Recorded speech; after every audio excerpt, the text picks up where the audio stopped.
Are you not going to be able to mic me up? You can get tape afterwards.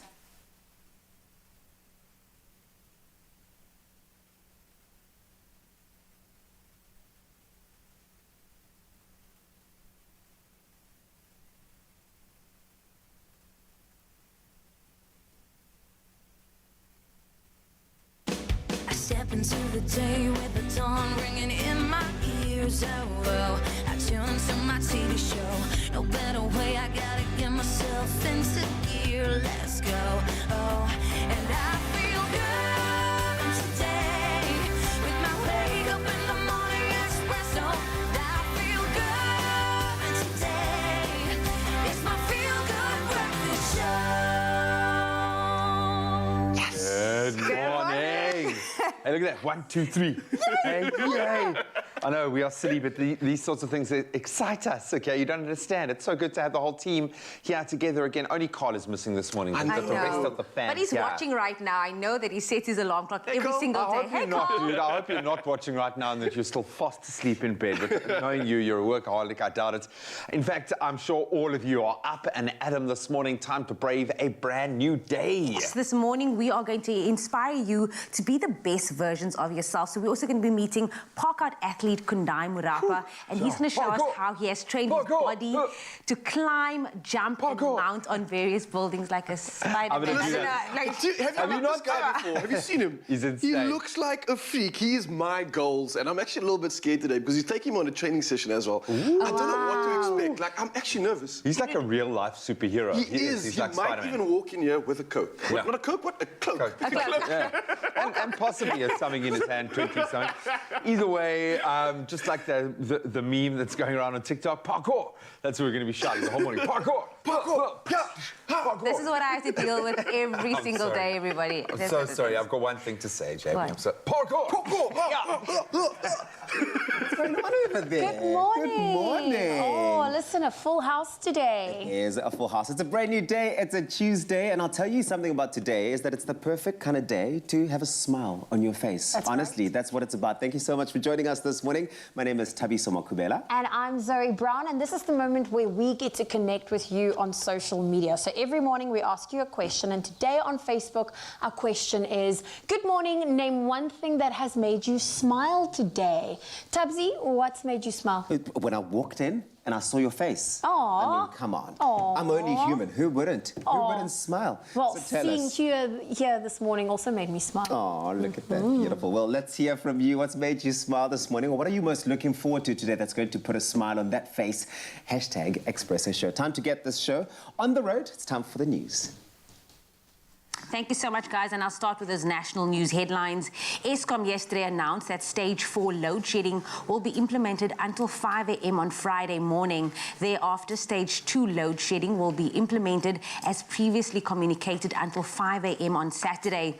Eskom said it was necessary to ration the remaining emergency generation reserves, which had been utilized extensively yesterday, as they did not receive the reduction in demand as expected from the implementation of stage 2 load shedding. Moreover, a generating unit at Arno Power Station tripped, contributing to the shortages. Meanwhile, the Black Business Council is asking for an urgent meeting with the Minister of Public Enterprises, Pravin Gordhan, and the Minister of Mineral Resources and Energy, Gwede Mantashe, regarding load shedding. This follows Eskom's announcement that Phase 4 load shedding is expected to last until Friday morning. Council President Elias Monache lamented the impact of frequent power outages on businesses. Monache says the constant load shedding can no longer continue as it causes enormous problems for businesses. Then looking to news further abroad, dozens of colourful parachutes yesterday flew over the Great Pyramids of Giza, one of the 7 wonders of the ancient world. The 4th annual international skydiving festival named Jump Like a Pharaoh in Egypt has gathered over 200 foreign skydivers from some 30 countries, including world champions and 135 Egyptian skydivers for the 7-day event this year. The skydivers jumped from a helicopter at an altitude of some 4,500 meters. Spectators at the pyramids watched in awe as the skydivers only started to deploy their parachutes a minute before landing. And then staying with those international news, a court in Singapore has dropped the impending execution of a Malaysian drug smuggler due to his limited mental capacity. The 33-year-old Naganthran Damalingam was to be hanged last week after he was caught with marijuana 12 years ago that he wanted to take into Singapore. However, Malaysia and human rights groups have called for the execution to be lifted due to Damalingam's low intelligence level. And then on a cute note, a Colorado pooch has everyone in awe. Now, we all know that pets brighten our days, and each one comes with its own unique personality and perhaps even habits. A three-legged wire-haired fox terrier from Colorado in the US named Dexter is a very unique pooch with a unique habit. A video of him has gone viral on the internet, especially TikTok, with 14 million views due to a habit he developed after losing a front leg in an accident. He required 5 surgeries in 1 year to recover, and in order to move, he started hopping. Not satisfied though, Dexter acquired the technique of walking upright on his hind legs. Nowadays, he walks on his back paws with ease, his posture very similar to that of a human being. Although Dexter's a sensation wherever he goes, his owner, Kenzie, says he's a true family dog. She says, and I quote, "He just waltzes in on 2 legs, checks what's on the kitchen counter, and hugs us all upright. He has a great life. He enjoys walks and hikes, sleeps on a soft bed, plays with toys, and most importantly, is dearly loved by all." Aww. On that cute note, that is where I wrap your 6 o'clock news headlines. I will be back on the top of the hour. G is standing by with a first look at the sports.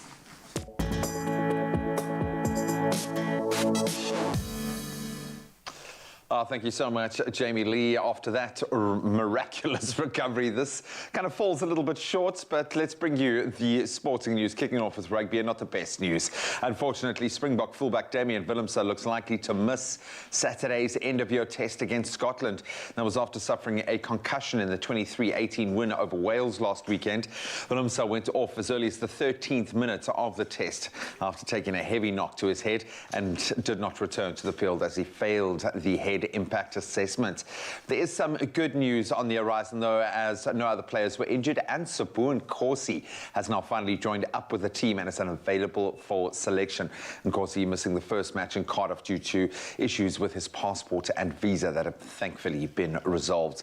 Then, not the best news from an English standpoint in cricket. England's opening batter has been in unbelievable form. Jason Roy will miss the rest of the T20 World Cup. That was after he suffered a calf injury in Saturday's 10-run loss to South Africa. Roy had made 123 runs in 5 innings at an average of just over 30, strike rate of 138. Very necessary cog in their machine. The 31-year-old has now joined left-arm fast bowler Mal Mills on the injured list in another blow to England, who of course play New Zealand in the first semi-final tomorrow. The second semi-final sees Australia, who just pipped the Proteas on net run rate. They'll take on Pakistan on Thursday. Then on to interesting news in football. Man United, Tottenham, Man City, Chelsea and Cardiff City have received approval to have licensed safe standing in seated areas from the 1st of January. So standing areas in the English top flight and second-tier championship were outlawed by legislation passed following the 1918 Hillsborough disaster, which of course led to the deaths of some 97 Liverpool fans tragically. In recent seasons, campaigners have called for standing to be reintroduced. Chelsea's Premier League game against Liverpool at Stamford Bridge on the 2nd of January will mark the return of standing to the English top flight after nearly 30 years. And then a man who seems to have been at the top for almost as long. We turn to tennis now. Novak Djokovic, he is going to end the year as the world #1 after winning the Paris Masters tournament.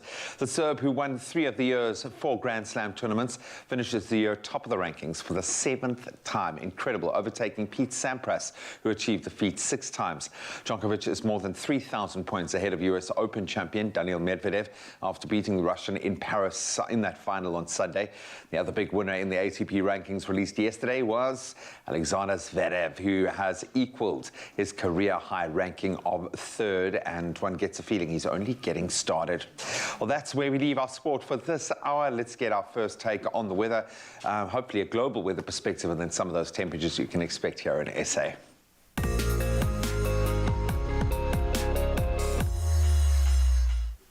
Thank you so much, G. And yes, indeed, we've got a global perspective for you right now, and starting off in the States, where Barack Obama has called for young people to stay angry, and he quoted this, in the fight against climate change, but warned that they, and another quote, can't be too pure for politics. Now, the former US president scolded China and Russia for failing to show up at the COP26 climate summit. Now, he criticized Donald Trump for active hostility towards climate science, which he said had slowed progress, and I quote, "Time is running out. We are nowhere near where we need to be," unquote.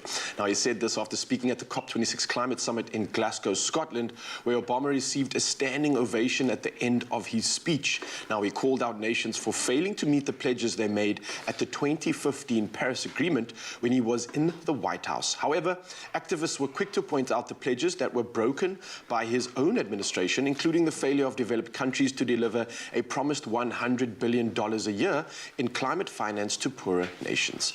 But now we move to better views as we take a look at the sunrise photo shared by you, our beautiful Expresso photographers. Now, you are, in fact, our loyal viewers, and we can't thank you enough for sending in these beautiful pictures. And we're starting off this morning with Gavin Pollock from Durban, who captured this pastel-filled skyline overlooking the city. Absolute majestic stuff. And then Maurice Conradi coming through from Paarl, capturing this moody shot on Monday morning, looking towards the mountain and the place we absolutely all love so, so much. But now, to take a look at the rest of the temperatures across the country, starting off in Polokwane, where your low is 14 and you've got a high of 29 for the day. Thunder showers can be expected. Mbombela can also expect some rain, a low of 15 and a high of 26 degrees. In Pretoria, your day starts at 16, moving up to 28 degrees. Johannesburg has a minimum of 14, moving up to a high of 25. Mahikeng, very similar, with a low of 14 and a high of 29 degrees for the day. In Klerksdorp, your day starts at 12, moving up to 29 degrees. In Kimberley, another start of 12, moving up to 26 degrees for the day. Bloemfontein, however, a chillier start to the day at 8, moving up to 24 degrees. And then moving over to Richards Bay, your day starting at 15, moving up to 22 degrees Celsius. Pietermaritzburg, you can expect rain at your part of the world, with 11 as your low and a high of 21 degrees. With Durban following suit very similarly, rain expected, a low of 16 and a high of 22 degrees. And then Mthatha following suit with the rain, a low of 9 and a high of 19 degrees. And then moving over to East London, where your low is 14, moving up to 20 degrees Celsius for the day. Cradoxie is a low of 8 and a high of 23 degrees. Mabega, your day starting at 13, moving up to 21 degrees Celsius. George, you start at 10, moving up to 20 degrees for the day. Cape Town, 13 is your start, moving up to 21 degrees. Cloudy skies expected, but no rain coming through. And then in Worcester, your day starting at 8, moving up to 27 degrees. Up to Sutherland, though, you have a minimum of 6 and a high of 22. And last but not least, Uppington, starting the day at 14, moving up to 28 degrees Celsius. Now, that's a first look at our weather this morning. Again, thank you to you beautiful souls for sending in these incredible pictures. It's time to help Zoe out with the rest of her look for this show. Let's see what we can do. Parkour! Parkour! Thanks, Raul. Well, it is Tuesday, and that means you need to help me choose my outfit for today. And as the saying goes, fashion is art and you are the canvas. So this morning, you are the artiste, and I am giving you the opportunity to dress me in one of your favorite guest looks available at Woolworths. So option 1 is this classic logo polo, which is perfect for dressing up or down. It's made from a soft cotton, and that is for comfort, and it also features an embroidered triangular logo on the chest over there, as you can see. Now, we'll be pairing this with a dark blue denim designed with a flattering low-rise waist. There we go. And then for option 2, it is this cami tie front. Look how gorgeous this is. It's detailed with broderie anglaise cutouts paired with a power stretch skinny denim. Now, this jean is made with less water using state-of-the-art technology. So these are the two options. Should we go for option 1, the pink polo, or should we go for this little white cutout blouse, which is also absolutely stunning? It is your time to cast your vote. Head on over to Expresso's social media pages and comment on the poll post, and don't forget to include that hashtag styled by Woolies. Now, I will be wearing the winning look for the duration of the show, so pick wisely.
Welcome back. You're live with Expresso. Let's get serious for a moment because we're going to talk about something that is, I think, vital for all of us to be aware of and talk about within ourselves. Although there is a lot of talk about the impact of stress, and 60% of visits to doctors today, 60% are related to stress. Not all stress is bad. So according to human potential and parenting expert and good friend of ours on the show, Nikki Bush, who is the author of the new book, Future Proof Yourself, we need enough pressure and tension in our system to be able to perform effectively at work, at sports, or even in the classroom. We deal with it every day on this show. You need that little extra push. Nikki, a very good morning. Welcome. A very important topic to discuss because I think a lot of us are feeling stressed out. We always stress every single day. But Nikki, how are you this morning? Are you stressed? No, I actually feel fantastic because I've just come back from a long weekend in the bush. And we talk about stress and tension. Yes, Wow. So that is the exact opposite of stress. That's being in the bush. exact opposite. You are living your best life. But here's the thing. Like G said, stress is sometimes good for us. You sometimes say that it's so good for us because it helps keep you on edge. We stress every single day, elevates, 5 minutes all the time. Should we then be aiming to create a life without stress? Would that work? Would it be good for us? Tell us. Okay, so my analogy for life is that there is absolutely no perfect balance, and we need to aim for dynamic balance. So if you consider that life is like a seesaw, you're going to have ups and downs all the time. A seesaw is rarely in perfect balance. And so let's keep that front of mind and center, is that as long as the seesaw is moving up and down, you're okay. It's when the seesaw gets stuck up or stuck down that you have a problem. And right now, one of the issues that we have, of course, is this feeling of being stuck like in first gear. Remember when you were learning how to drive a manual car for the first time? And when you got stuck in first gear, or maybe those people who are listening who've got children who are in matric right now getting their driver's licenses know that feeling. You're going to stress people out. Please don't even bring it up. Yeah, that grating feeling of being stuck in first gear, that's what you don't want. You want to be able to drop down your gears into cruise mode in between those intense high periods of performance. But it's not as easy as that. I get it. I really do. And I recently looked after my parents. Both of them were living with us while they were doing renovations to a house. And they were with us for 8 weeks. And for the last 3 weeks, both of them came down with COVID. Oh, my and so I was in first gear for a long time. Those 3 weeks of oxygen machines and oximeters and medicine and whatever. And the interesting thing was, when they moved out and we moved them into their new home, I thought to myself, you know what, I'm going to have the most amazing week of catching up with my life. And, you know, I felt awful. I felt terrible. I had what I call popped elastic band syndrome. And this is a classic for how we feel when there is no pressure and tension left in our system, that we actually have an inability to perform. It's bizarre that you say that. I mean, I keep using, obviously, my own personal experience of my family being away for now 3 weeks, and I've entered the crazy phase of that. But I certainly do get that. Initially, I thought, I'm going to throw myself into all these things. It would take me like an hour to get out of bed in the morning because I was in that first gear. I just couldn't get out of it. But I'm one of those people that finds great motivation from the right kind of pressure. I think we all, those of us in this line of work, probably gravitate towards that. What is the difference between positive, good stress and negative stress, which can take its toll? So there are two words, and we forget this. We think that all stress is bad. There is distress, which is the negative stress, and there is eustress, which is the positive stress. And if you think about an elastic band, so I've got an elastic band here, and I think you've got some elastic bands on I've got your one here. table. Shoot you, Jamie? No, I won't shoot you. I promise I won't shoot you. Okay, listen, this is not about shooting cats. But if you consider, if you've got quite a loose elastic band, okay? So right now, this isn't fun. But if we double our elastic band over, it starts becoming a lot more fun when there's a little more pressure. Now we've got the tension. And if you actually sit and fiddle with an elastic band, you find that you knot it and you put it in and out of your fingers and you fiddle with it. The only way this becomes fun is when there's a bit of pressure or tension. And I love this as a visual metaphor and a very sort of tangible way of understanding pressure and tension. You need just enough in order to be effective and to perform. And I've got a wonderful story about a matriculant, because right now we've got matriculants. And in matric is a very interesting example of what happens when there's not enough pressure and tension in a system. Okay, we're going to continue to expand on something that you mentioned, the popped elastic band analogy. I'm loving the fact that we've got elastic bands to play with. It's in itself a bit of a stress reliever, but I get what you're putting down completely, Nikki Bush. I think we exist in that space of dynamic tension. Yeah. We need a little bit, but too much can have a very damaging effect. In just a moment, we're going to continue our discussion with our parenting expert and our life coach. Miss Nikki Bush is sticking around right now, though. I think I'm stressed out. I need a cup of coffee. Cup of coffee will do the trick. Yeah, exactly that. And there is nothing better than a cup of coffee to ease the tension. Also, life's too short for tension. Yes. It's Travel Tuesday. We are choosing to smile this morning. We're embarking on a taste journey to the Amazon rainforest. Now, we know that, I mean, why wouldn't you want to be there? I mean, you know what I mean? But for the last 20 years, Expresso has been fighting deforestation by planting trees and really implementing sustainable farming methods. And they do such a great job at that. But now they turn their focus to the Amazon, one of the most important forests on the planet, with the launch of their forest variations. It's all so much exciting and so much excitement. It's a line of original coffees that you're going to love. Yeah, you're absolutely going to love it. Of course, me being a nature boy at heart, the Amazon is going to be dear to me. I've never been there, but it has such a big impact on the environment and on the world, essentially. And in light of this, they brought out 3 unique flavors that I'm so excited about. I haven't tasted it yet, so I believe we're going to do that now. But to talk to you about it, the range includes 3 distinct coffees that take us on a coffee journey through the entire forest. Now it's called Forest Black, Forest Fruit Flavor, and Forest Almond Flavor. They sound absolutely delicious, good, right? And I think it's even more so the fact that it's not just a name, but there's some intent behind this as well. So the way I understand this is that Forest Black is actually coffee that's grown through beans that are covered in shade. So it's almost simulating a shaded canopy like you would get in the Amazonian forest. School me, nature boy. How cool is that, Teach right? me. Nice. So I believe you've already made something here, which I'm dying to try. Thank you so much, Tapiso. That's great. You needn't say thank you. You've got the Forest Black on there, and you've got the Forest Almond, as well as the Fruit Forest, or the Forest Fruit on there, which I'm going to make for us as well.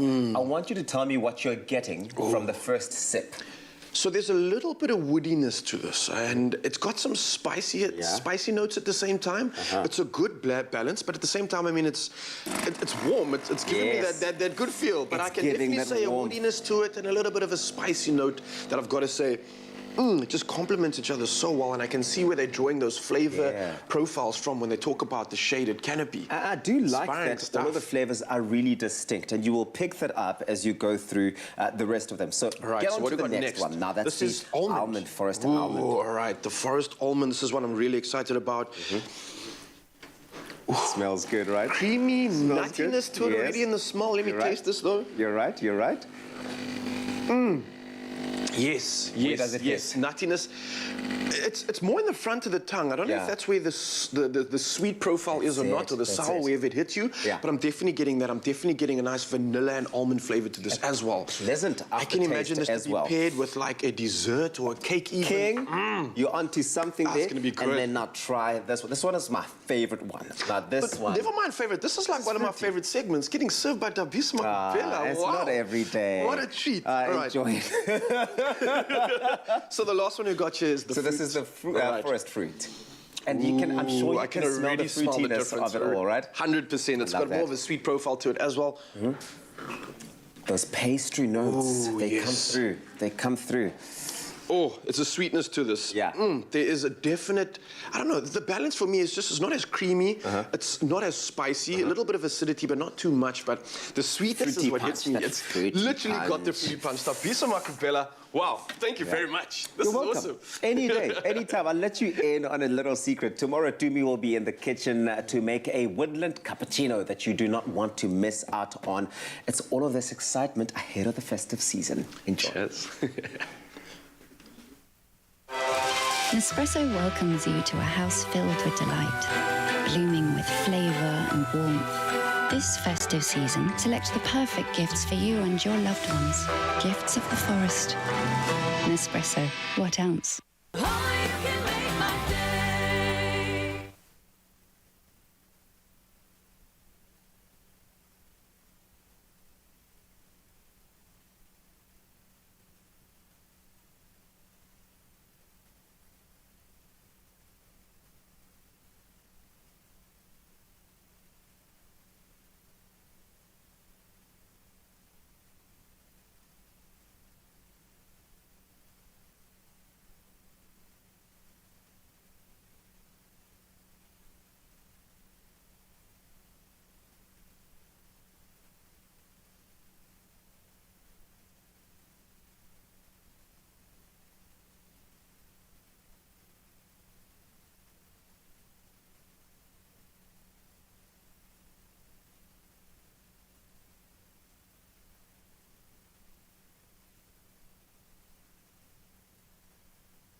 It's my feel-good breakfast show. Welcome back, everybody. You're still live here on your Feel Good Breakfast Show. Now, earlier on in the show, we connected with human potential and parenting expert, a good friend of ours, Nikki Bush, to discuss getting the right amount of stress to promote inner growth. Now, not all stress is bad, she says, and Nikki is joining us again to tell us more. Nikki, are you still with us? I am. Thanks, Jamie. Just your presence is making me feel more relaxed. I'm glad that we're actually thinking about this because it's a really interesting one. And I suppose we want to feel like ultimately we have control over the scenario. We don't want to feel like we are just a product of our environment and i.e. the stress kind of affecting us in that way, but that we choose how we want the stress to affect us. But if we are, as you said, caught in that like pup, that gear one, and we just can't get out of that, and maybe we can return to your popped elastic band analogy. How do we unslump ourselves? How do we get out of that pup feeling? Yeah, so there's a big difference between being caught in first gear, which is when you're in overwhelm and distress, and you're heading for burnout, and then not having enough pressure and tension in the system, and you feel like the elastic band is popped, and you feel pop. So this matriculant that I was counseling, and the same happens to extreme sportsmen and people who are in companies where there's a lot of delivery and reporting or a big project that's being launched. When you get to the end of the project, it's like, ugh, there's no more pressure and tension in the system.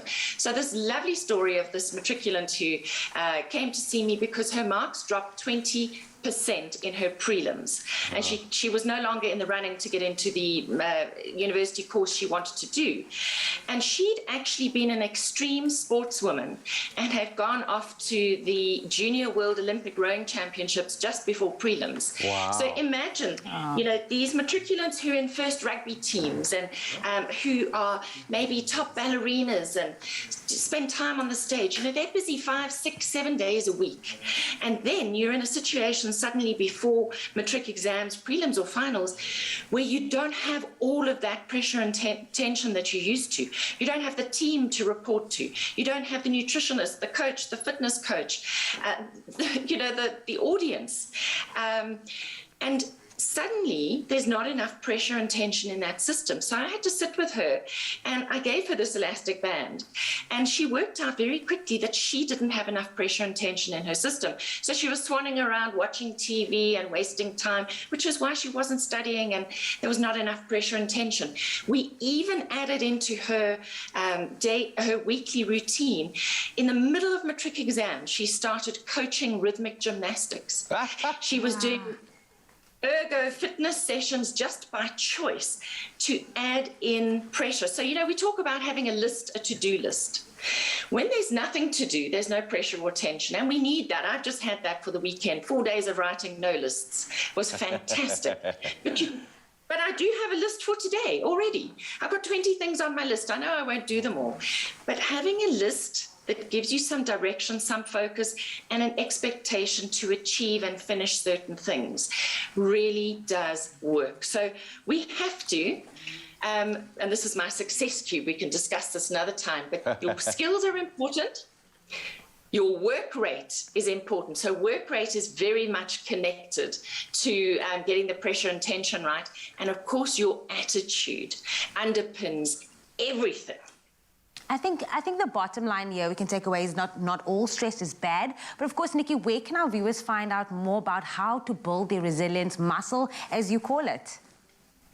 Yes, so building your resilience muscle is one of the sections of my new book, Future Proof Yourself. And you can get hold of that at nikkibush.com or in any good bookstore. Nikki, thank you so much. I'm thinking about all those, I kind of see it as a frontier that you want to drive and push yourself towards, because that's what keeps pushing you forward, but in a balance. So I think the key here is I love the fact that we've looked at both sides of that spectrum. Too much, too little. Find a balance somewhere in between if you can. But I really am taking on board that a little bit of stress can actually really help to heighten our experience of life. Nikki, thank you so much. Some sage, brilliant advice. As always, we love connecting with you. Go and have a slightly stressful but unstressed kind of a day. A good balance. Now, someone who certainly doesn't have to stress about anything this morning is Zoe Brown, because you at home are going to be helping choose her outfit for today. We've given you two options this morning. We did, and let's see what you had to say on social media. So option one was the golfer that's in like a dusty pink, and option two is the pink, the white front tie. Did you have a favorite? I did have a favorite. Yeah. I quite like, but let's first see what you say on social media before I reveal my favorite. Okay. So Zandra says number two, cami tie front wrap top with a power stretch skinny denim. Shanique, number two, cami tie front wrap top with a power. Okay, yes. Sharon echoing the same, saying white shirt and jeans. Let's see if there are any other comments. Anthea says definitely number two, very smart casual and very dressing. The t-shirt is more for a golf day. Nick Lombard also saying number two, so I think number two is the winner. That was also my favorite. Was that your favorite? That was my favorite. Fantastic. Well, listen, stress-free Tuesday here on your Feel Good Breakfast Show. Of course, you can shop all of these looks at a Woolies store. You can go at selected stores. You can also check them out online as well as on the Woolworths app. Hopefully you find your own personal expression in style, just as Zoe has been helped by you to do this morning. Well, I'm going to go get dressed, and I'll see you in a bit. See you later.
back, everybody. Yes, it is your feel-good breakfast show on this Tuesday. I get goosebumps before I even introduce our performer for today because we are in for an inspirational and motivational morning as we are joined by singer and songwriter, a very good friend of ours, Elvira Standelli, with her singing as her ultimate passion. She has gone from being a cleaner to a waitress, to shining on stage as part of a national reality TV singing competition.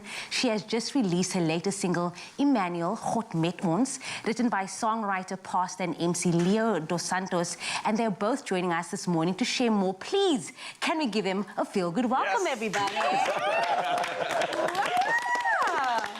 So nice to be back. I know, it's nice to have you back. Yes, Leo, man. how are you doing? It's so awesome to be here. It's good to have you on the couch. It's good to have the two of you, the recipe for this magic that you've created. But Elvira, I mean, it's been a few months since we last caught up, since you last blew us away with your voice and your vocals. I still remember the day where Jamie was just absolutely in awe. Every performance, she was just like, I agree, yeah. like goosebumps everywhere. How have you been? I've been good, man. Yo, God is good. What can I say? Yeah, so since, you know, like since lockdown started, obviously we couldn't travel and, you know, do what we're supposed to do. You know what I do, you know, I spread hope and I spread love by doing what I do. So, but now restrictions are eased and we can travel now, and we're making Jesus famous, man. Hey. And like you just said, I just released my second single, and that for me is absolutely amazing. I cannot believe. Yeah, man. Things have just been happening for me, you know. And I think it's me making that decision, you know, to follow my aligning with Yeah. God's plan. That's sir. That's Sure. And yeah, so things have just been happening for me. I love it. Leo, we're gonna talk about the single in a bit. But a funny thing is, South Africa, yesterday I called you and you didn't have a voice. Ja, God met ons vanoggend. Come on, I don't know what happened. Ik was heel ochtend getting ready. I was like, God, you cannot, I cannot not have a voice. I need to do this. And I'm so ready to sing. Well, to the voice is sing. back, right? The voice sounds and even you said, don't worry about it. You're gonna have a voice because God is met you. It's like, oh, look at you preaching. Let us talk about God is met ons, Emmanuel, another single that you've been able to be part of. I mean, you were part of the first one as well, say Hans. Here you are again. What is it like working with her, the dynamic between the two of you? It's just so phenomenal to see. Man, it's absolutely amazing. I'm still in awe, actually. Day by day, I'm still in awe. I never ever thought that we'd be here almost 2 years later with our second single. And the song Emmanuel is just the assurance that God is with us. So even throughout this whole process, it was divine, it wasn't planned, it was orchestrated by God. So we just want to bring hope to South Africa. We're living in crazy times with the pandemic and so much things, but we just want to bring the message of hope that God is with us. His hand is always over us. So like I said, I never ever thought it would happen, but he's a divine orchestrator. So Yes. and I like here that. we are. I like that. His hair. You can feel he's a pastor, man. That's why I keep this one close. Look, you mentioned right now that you said, I mean, his hand is definitely all over us and definitely over the two of you. And speaking of his hand, Say Hunt, which was something that you wrote as the first single for 2020. Absolute beautiful stuff, but what's the process like? How has it been? Obviously, you mentioned it's orchestrated from above, but how has the relationship actually been working together, creating this magic, creating this love that you can spread across the world? It's been amazing, you know. We met. It was such a crazy thing. I don't know if you want to tell the story or if I should, but he inboxed me, you know, and that's where it all started. And that was last year, April. Yeah. And since then, stuff has been happening. Say and that process, and we are still getting testimonies to this day of people saying, you know, I really experienced the hand of God on my life. And that is the thing for us. That is the motive, you know, behind what we do. Spread love, spread hope, and telling people, you know, God, He's with us and His hand is over us. You know, everything just works together. No pressure, no pressure. What is it like working with her as well? Are there any plans to continue writing for her in the future? But just the dynamic between the two of you, because I always see the banter on social media between the two of you. People always calling out, ooh, and WhatsApp status and everything. Yeah. But what is it behind the scenes? I'm still getting used to it. She's a powerhouse on stage and off stage. So I'm still getting used to that whole process. But my goal is to actually write an entire album for her. Obviously, she'll also write, but that's my goal. That's Because what I I want to need to do. write, Candice. So the goal is obviously to. So what we did with Emmanuel and Sand, it's the 2 singles, and then from here on, we're gonna look at getting the album together and spread the gospel. So I'm a man of God. I preach, I travel, but it's not limited to just preaching in church and all of that. It's through song, it's through dance, it's through ministry, it's through radio interviews, every form. That's how we spread the gospel. So ultimately, this is just about spreading the good news. And so, yeah, that's what we're all about. Yes, spreading the good news. Alvaro, maybe I can ask you this. Where else are you guys planning to spread the good news this year? Any events where we can catch your live performances? Yes, Saturday the 13th of November, we're going to be at the Roxy Review Bar. Okay. Yeah, as part of the Arts Unite project. Yeah, so people can catch us there. He's going to be with me. Because now we travel together. Yeah. We are literally Buddies. everywhere. If you Starting see him, a band. you are going to... Starting a band, baby. When you see him, you're going to see me. Yeah, and what... Yeah, and then from there on, we're going to be traveling the rest of the country. So they just need to look out on the social. On the social media, yes. So, yeah. Well, look at the social media. Santos of Stanteli, they're here to perform for you today. God is met ons, Emmanuel. So stick around for that here on your Feel Good Breakfast show. Oh, so good to have them in studio. And while we get excited for our performances today, let's learn our new word of the day.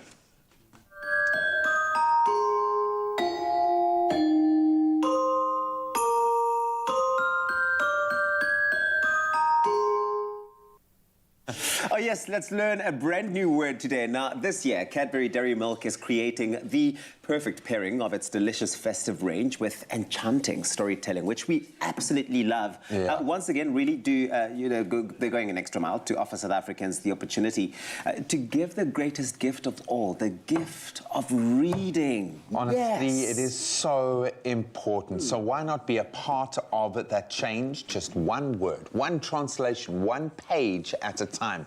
So to help co-author these children's festive stories with a South African flavour, written in our own local languages, we are giving you a word to translate this morning, and that word is food. Oh, you got my full attention. Yeah, I guarantee. They couldn't have picked the better person to sit here and talk about food. But can you guys guess what this word is when translated into Tshivenda?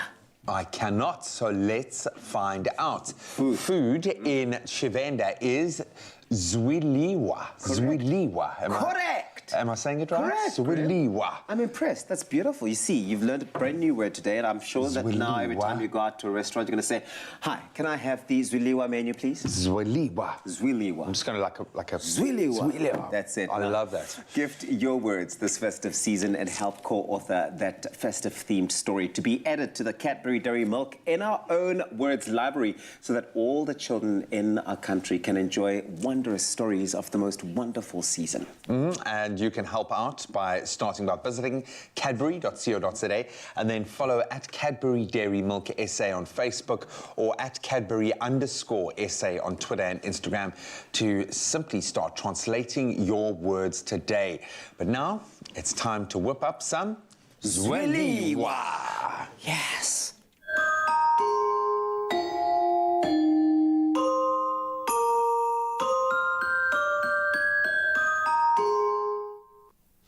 Well, listen, we are in the kitchen and it's going to be loads of fun, because do you ever get tired of having the same sandwich the same old way whenever load shedding strikes? I'm one of those people. I'm tired of it.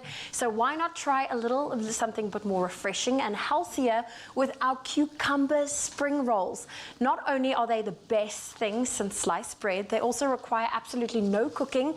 And we have doctor and food enthusiast Michele here to show us just how quickly they come together. The last time you were here, we did fitness, and today you are in the kitchen. You know? You're a food enthusiast. Okay, I'm very Trying to tie it all excited. together here. Yes. So for Cool. some reason, I don't know why I thought that our cucumber spring rolls were going to be vegetarian, but I'm seeing some meat in front of me.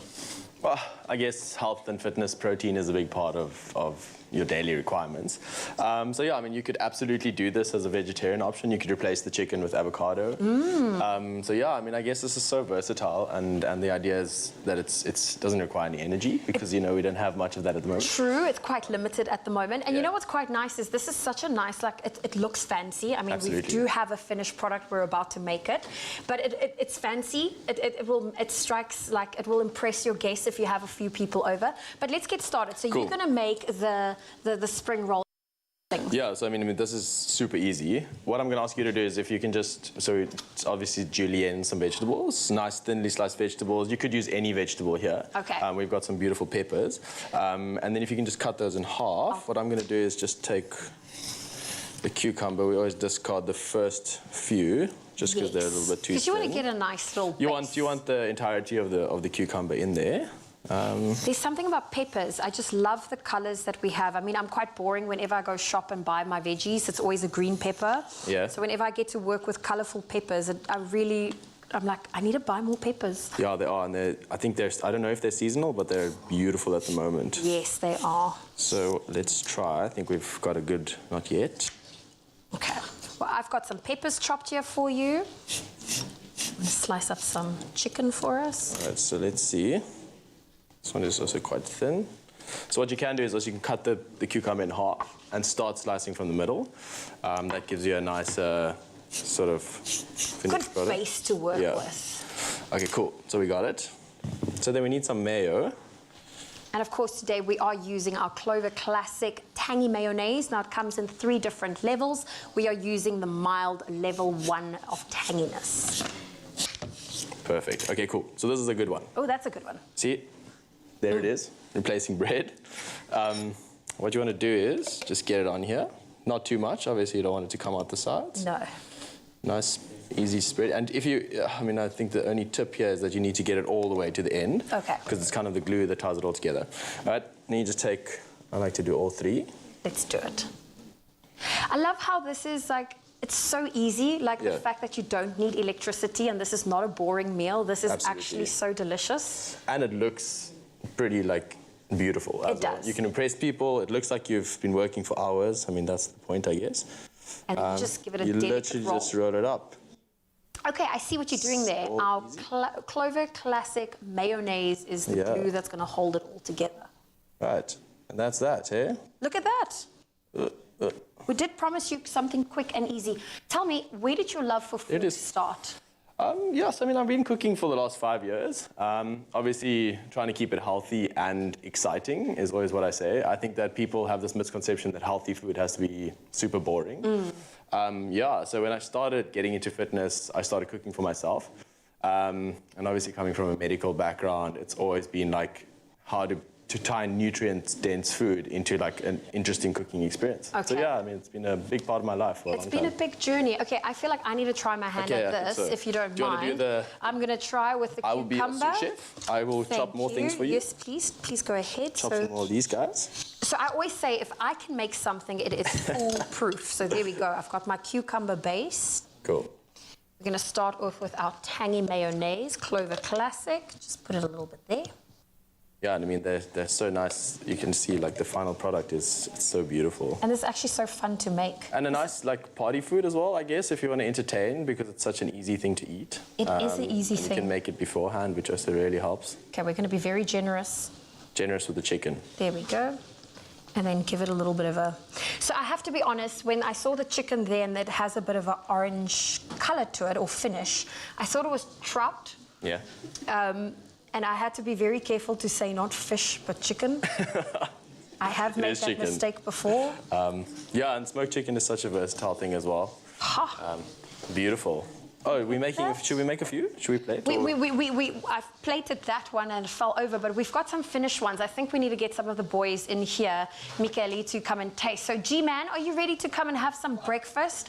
We made some cucumber spring rolls. Popcorn! Yes. Popcorn! Well, there you go. It was so easy. Michaeli is not going anywhere. He's going to be in the kitchen for most of the morning. Well, I We're gonna start keep to you look here. like this if I eat this. Absolutely, immediately. Come on! I love it. This is so exciting. Give it a taste. Beautiful. And if you want to get your hands on the steps to create your own cucumber spring rolls, I'll put the whole thing in my expressoshow.com. mouth one time. Don't bite. Go for it. Don't lie. I'm gonna. Ah.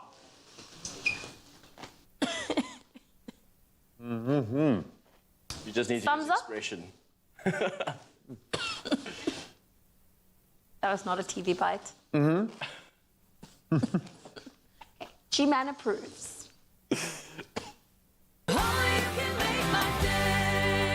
Catch the next edition of Color Your Plates with Koo this Wednesday evening at 7:30. 5 potential cooking stars have 1 hour to prepare their best plate of food using this week's hero ingredient. Beans and legumes. And joining the judging panel is Afrikaans singing sensation Brendan Paper.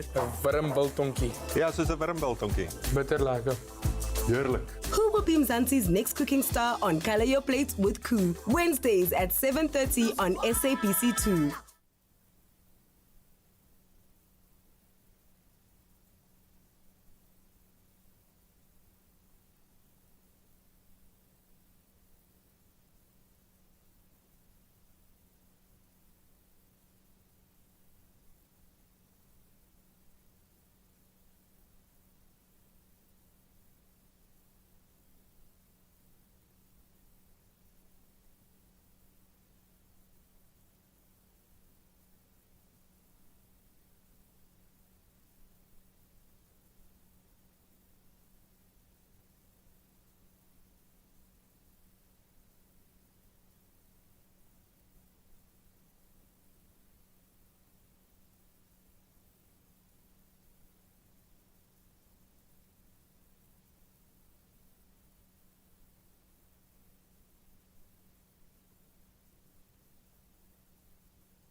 It's my feel-good breakfast show.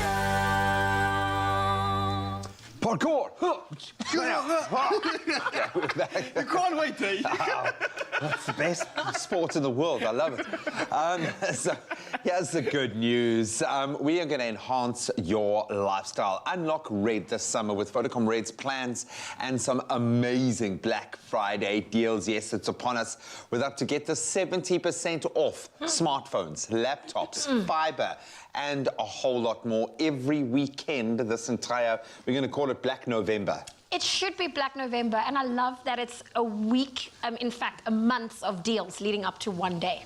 With your voice like it, it sounds like you're about to burst out crying. Are you all right? Is it that exciting, Zoe? It is very exciting. 70% off is a lot, let's be honest, yeah. I might have it... Now, look, this is awesome, obviously, like Zoe said. And one of their hot deals this week is the Samsung Z Flip 3 with 10 gigabytes of Red Core, more data, and 800 minutes for only 1,599 Rand per month, plus free extras to the value of 6,999 Rand. That is pretty cool. That's an amazing I don't know how many minutes you use on your phone calls alone, but I'm that old school guy. I don't type that much. I'm just like, sort it out on a phone call. Yeah. I need that deal. That's really good, especially for that value. I mean, the phone alone is like, I don't even know. The phone is classy. I've been seeing people operate with it now as well. It's got this dual purpose functionality. You can edit it, fold in your pocket.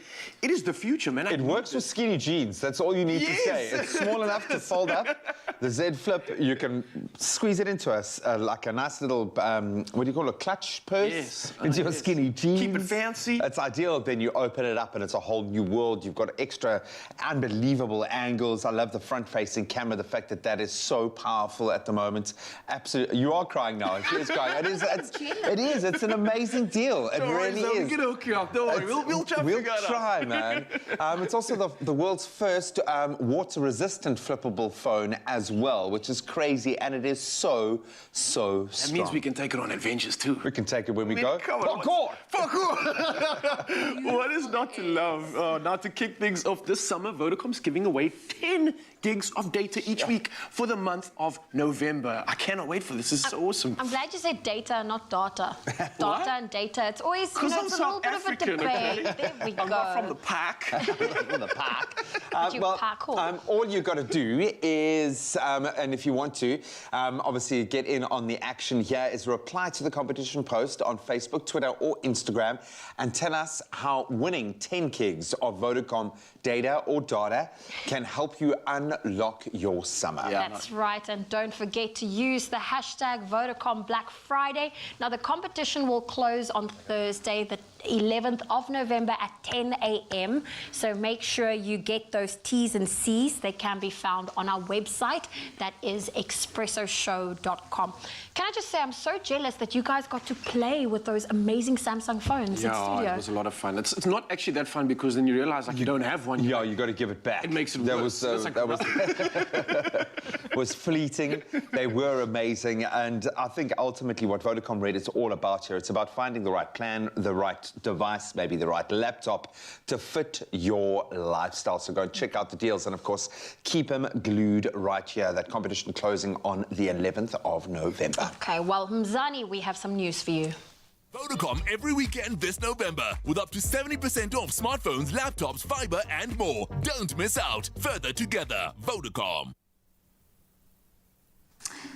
Mzansi, it's time for a very important family meeting with your Feel Good Breakfast show this morning. Now, firstly, we'd like to thank you for calling us out on our not-so-lekker Gatsby yesterday. We heard your cries and we are heading back to school. Now, on Monday, we are going to be rewriting our exam, The History of the Gatsby. And with a local legend as our instructor, we hope to pass with flying colours as we make an authentic Mzansi favourite Gatsby with the pros. Well, on a more serious note, it's time to get into this news headlines. Here I am with the national news headlines. President Cyril Ramaphosa has announced that the 4th annual South Africa Investment Conference will be held in March 2022, with the event expected to attract significant international funding to South Africa. The government held the first investment conference in 2018 as part of a drive to raise 1.2 trillion rand in new investment over 5 years. The conference was attended by some 1,000 delegates in 2018 and 2019, and in 2020 was held in a hybrid format due to the COVID-19 pandemic. Together, these conferences raised just over 770 billion rand in investment commitments. Then, staying with your local news, Eskom yesterday announced that stage 4 load shedding would be implemented until 5 a.m. on Friday morning. Thereafter, stage 2 load shedding will be implemented as previously communicated until 5 a.m. on Saturday.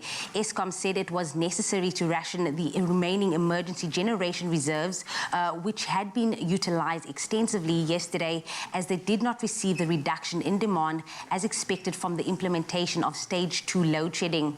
Moreover, a generating unit at Arno Power Station tripped, contributing to the shortages as well. Then, looking to news further abroad, US rapper Travis Scott is facing legal action after at least 8 people died and hundreds were injured in a crash at his Texas festival, Astroworld in Houston. One injured concert goer has accused Scott and surprise performer Drake of inciting the crowd and is seeking $1 million in damages. The city's fire chief, Samuel Pena, was quoted by the media as saying that Scott and the event's organizers could have intervened to prevent the tragedy. And then, staying with international news, dozens of colorful parachutes yesterday flew over the Great Pyramids of Giza, one of the 7 wonders of the ancient world. The 4th annual international skydiving festival, named Jump Like a Pharaoh in Egypt, has gathered over 200 foreign skydivers from some 30 countries, including world champions and 135 Egyptian skydivers, for the 7-day event this year. The skydivers jumped from a helicopter at an altitude of some 4,500 meters. Spectators at the pyramids watched in awe as the skydivers only started to deploy their parachutes a minute before landing.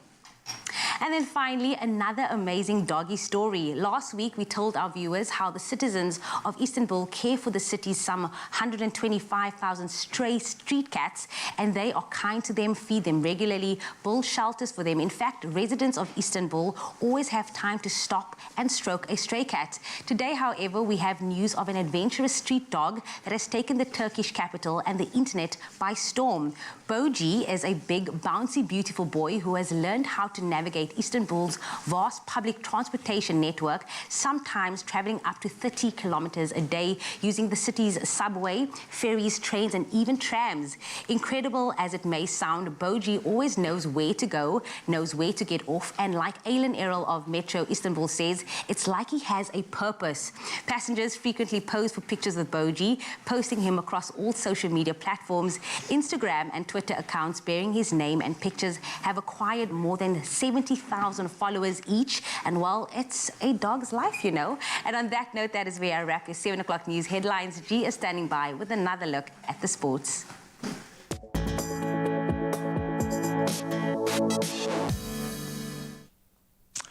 Thank you so much, Jamie. Let's start with the bad news first. Unfortunately, from a Springbok perspective, Springbok fullback Damian Willemse looks likely to miss Saturday's end-of-year test against Scotland after suffering a concussion in the 23-18 win over Wales last weekend.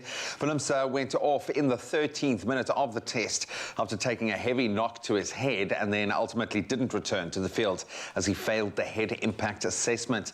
There is some good news, though, as no other players were injured, and Nkosi has now joined up with the team and is available for selection again. Nkosi missed a match in Cardiff due to issues with his passport and visa that have thankfully been resolved. Then more bad news, this time for the English cricket team.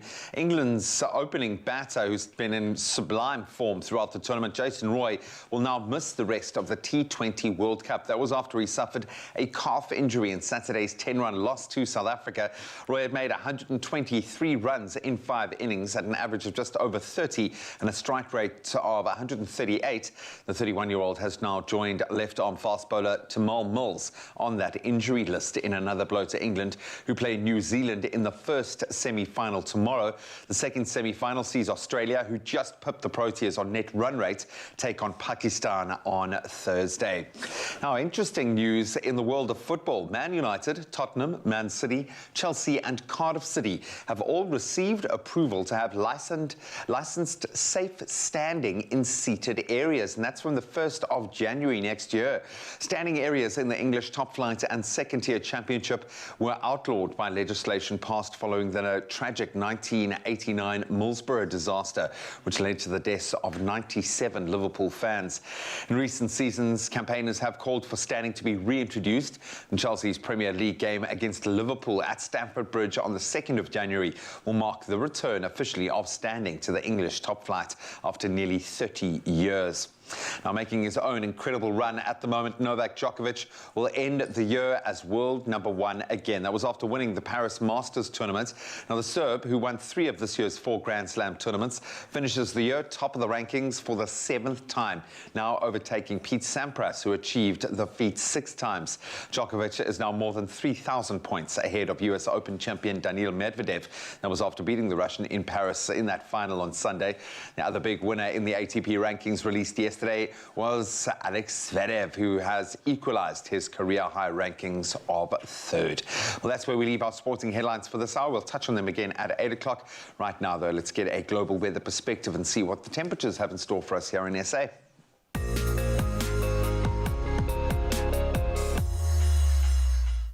Thank you very much, G-Man. We take a look at that 7 o'clock update on your weather. Starting off globally, in 2014, the Minowar district in Cameroon began hosting at least 60,000 refugees who had fled violence by Boko Haram in neighboring Nigeria. Now, an arid region already dusted brown, the refugees' arrival accelerated the desertification process as they cut down surrounding trees for firewood. But within a few years, the Lutheran World Federation and the UN UN Refugee Agency. They sponsored by the Dutch Postcode Lottery were able to empower the refugees to transform the region into a thriving young forest. A unique program launched in 2017 reversed deforestation, and it includes renewable energies and growing of trees, fruit trees, acacias, cashews and moringas provided in that area, and they provide fruit, medicine as well as much more. Now trees, they do reduce erosion and offer shade enough for families to grow crops, something not possible previously. Now this is part of Cameroon's initiative to grow an 8,000-kilometer swathe of vegetation and trees to combat desertification and drought along the border with the Sahara. What an inspiring story to take a look at. It's about taking an area that should have otherwise been uninhabitable and changing it into a lush area serving a community. We love that. Now we turn our gaze to our very own skies, as seen by our viewers. Regular contributor Ntokozo Theo Makatini from Joburg shared this stunning shot of a blue sky mixed with the golden glow cast from the sun. We also got one from Razine Pandi, who didn't share her location with us this morning, but we are loving this ocean shot, including the sun glowing in between the clouds as the day begins. You too can get your pictures through to us on our Facebook page, Expresso Morning Show SABC3. And now we take a look at those temperatures. Starting off with Polokwane, thunder showers today. 14 is your low, reaching a high of 24.9. With Mbombela expecting lots of rain today. 56% chance of rain. Mbombela starts off at 15, reaching a high of 26. If you're out in Pretoria today, Pretoria will start off at 16, reaching a high of 28. With Johannesburg, sunny times for you today, 14 and 25. Mahikeng, your low is 14, reaching a high of 29. With sunny times out in Klerksdorp today, 12, reaching a high of 29. Kimberley, 12, that's your low. You will peak at 26. With sun and clouds out in Bloemfontein today, 8, that's your low, reaching a high of 24. A 25% chance of rain for Richards Bay, 15 is your low, reaching a high of 22. With lots of rain out in Pietermaritzburg today, 11 and 21. Durban, you start off at 16, reaching a high of 22 degrees, with Mthatha coming in at a minimum of 9, reaching a maximum of 19. East London, 14 and 20 today. Craddock, 8, reaching a high of 23. Gqeberha, 13 and 21. Sun and clouds for you today, with George at 10, reaching a high of 20. If you're out in the mother city, Cape Town, 13, that's your low, reaching a high of 21. With Worcester coming in at 8, peaking at 27 degrees. Sutherland, 6 and 22. And last, certainly not least, Uppington, your low today is 14, and you will peak at a high of 28. It's a Tuesday. We're choosing to smile, and hopefully, no matter what the weather's looking like in your part of the country, you're going to smile.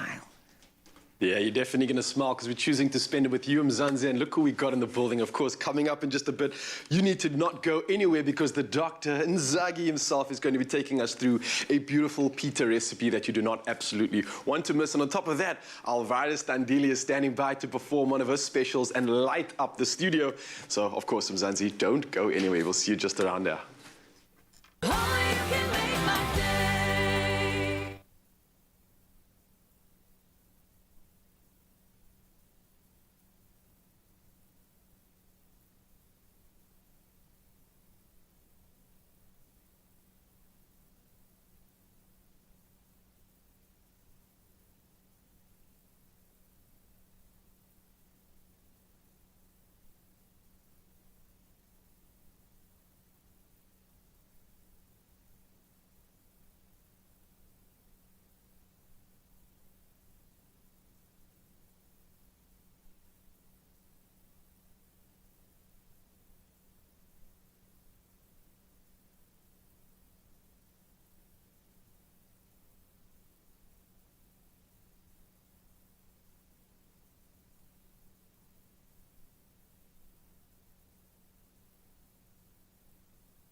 It's my feel-good breakfast show.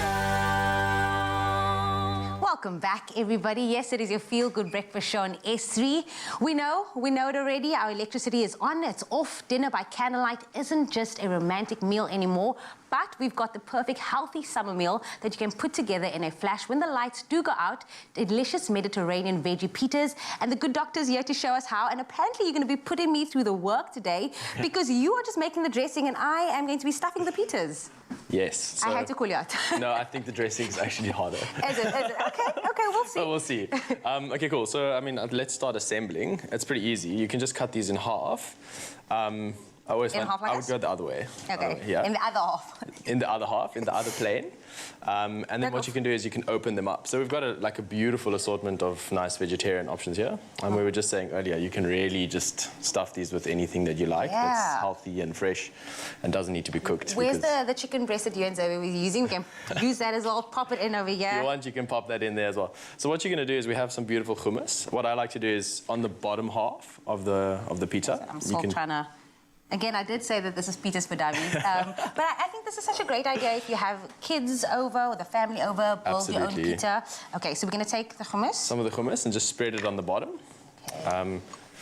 Ooh, cool, nice. And you can then use that as the glue for the rest of the ingredients. I guess that's what I'd like to do. And hummus really adds such a beautiful Mediterranean flavor to everything, so it really fits so nicely with this recipe. And if you look at it, it is really like the sauce of everything. So well, the dressing is going to tie it all together. So the hummus and the dressing is going to be okay, so what else? Beauty of it. So I think stick the spinach onto the bottom. Yummy. So it stays nicely inside. Try to make it look aesthetically pleasing as well, because we eat with our eyes. Absolutely. And presentation is key. Yes, and healthy food, sometimes people's like, oh, it doesn't look... No. We're going to show you how it's done today with the pitas. Okay, so our spinach is in as well. Cool, and then we have some beautiful olives and some diced red onion that you can pop in there as well. I think that makes a nice base. And you said to cut the olives as well, I think it just, it's easier to bite through them when they're like that. I think they're all pitted already, hopefully. Oh, no. Okay, cool. So just take the pips out, obviously. Right. Here we go. Cool. While you're busy with that, I think I'm going to start with the dressing. For sure. Go cool. for it. So we're doing a little bit of a honey mustard dressing, probably the best thing that can go with hummus. So always with the dressing, I like to start with a teaspoon of the honey. Put that in there. So we'll start with the more dense ingredients, and then we'll emulsify with the oil. So a teaspoon of honey. And I say this dinners usually for when the electricity is off, but you also have a very busy schedule. I mean, being a doctor, going out there, still training, trying to be active. You need something that is light, perfect, but still healthy and ticks all the boxes, right? Absolutely. This is the perfect thing. This is your go-to. Yeah, and I mean, it's so easy. It's such an easy recipe that you can actually change it up so nicely. So whatever you have in the fridge, you can use that, get it in there. Okay, cool. So we have a nice lemon. We're going to get the zest and the juice of 1 lemon. So 1 teaspoon of 1 teaspoon of mustard, 1 teaspoon of honey, and the zest and juice of 1 lemon. So I'm going to get that in here, Salon. Get in there. I try to stay away from that because I almost cut my fingers the last time trying to get the zest from that. So I'm like, we don't need a Jamie zest, this Jamie finger zest this morning. So I'm glad that you actually took the dressing and... Yeah, and I mean, fresh lemon, lime zest adds so much to any recipe. So that's cardinal tip. So let's get that in there as well. And again, just the balance of flavors. We have the beautiful olives over here, the feta, and the latte pair so beautifully with everything. These pitas are actually quite small, so they really you need to be very cautious with not trying to... putting there. Yeah, pack too much. If you put them in the microwave for 4 seconds, it really helps them to expand. So that's the point of pitas, is that they're nice, airy, bread. So if you put them in the microwave, cut them open, it allows them to open up more, so you can get more goodness in there. That's what it's all about. You should have started off with that. I would have listened, but okay. Next time, maybe for the other half. Okay. But then I obviously have my beautiful cucumber ribbons in as well. Okay, and then my tomato. Yeah, so while you're going there, so what we've got in here now, we've got the nice mustard, honey, some beautiful lemon juice. We've got the base, all right? Always season. I like to say season throughout the entirety of whatever you're doing. Every step of the way, then you can continue to taste, you can continue to see how much more seasoning you need. Because you can always add more, but you can never take away. Yeah, that is true. Key tip again. Hitting us with the tips. We should have a notebook right now, so I'm just going to type that in. Thank you so much. Cool. So we have the base. Now we're going to emulsify it with the olive oil. So this would really add that nice, lush density to any dressing, really. And it's going to be about 1/2 cup of this. slowly, while you're whisking, you can just throw in the olive oil like that. This is called emulsification, so it just makes the dressing like nice. You'll see how it will come together like nice and thick. Also helps it to cling on to everything. That looks so beautiful. And here's the thing, like you could actually use this dressing for anything else. Absolutely. Just creating a salad or anything just in the kitchen. That looks perfect. Absolutely. And then to finish it, a little bit of freshness. We'll put a little bit of this on top. We've got some fresh basil and fresh oregano. So roll them up nicely. And it smells very Mediterranean in here right now. But while the good doctor finishes this off, we all, of course, try to make healthier lifestyle choices, particularly with our diets. And Be Well wants to reward you for making those healthy choices with the Be Well Spin and Win game. Now, you stand the chance to spin the digital wheel this Thursday live on the show and win anything from a jam-packed Be Well hamper to R1,000 in cash. Yes, you heard it here first. All you have to do is simply answer, what is your favorite summer meal to make with the Be Well olive and canola blend? Maybe you can even use the pitas. Comment on the competition post on the Expresso social media pages. Remember to include the hashtag BeWellBestBlend. The competition closes tomorrow morning at 10 a.m. So maybe set your reminders, and remember those terms and conditions can be found on expressoshow.com. And now we are just going to drizzle that over. Yeah, so last thing is a little bit of feta. Okay. Let me help you with that. There we go. Just do like 1 or 2 on there. And the best part is the finesse at the end here. Yeah, you have to do it like a salt bay, but you have to do like a... So we'll do a salt bay with like a teaspoon. Yes. We're going to mess on you. You're okay bay. with that? Yeah, that's fine. Let's just do it. Mm-hmm. Lights on, lights off, a perfect pizza. Perfection. Just for you. Thank you, doctor. I'm going to take this to G right now because maybe he'll give us less of a TV bite behind the scenes. So, yeah, there we go. Cool. Oh, gee, I love how they're making you the official taster this morning. And I'm down for it. I like the healthy turn that we've taken here. These are hitting the right flavor notes for me. I'm feeling very lucky, and you should feel lucky as well. In fact, your luck has just doubled this morning because we've got another very exciting and compelling competition coming soon. So I've got an important question. Are you a passionate baker?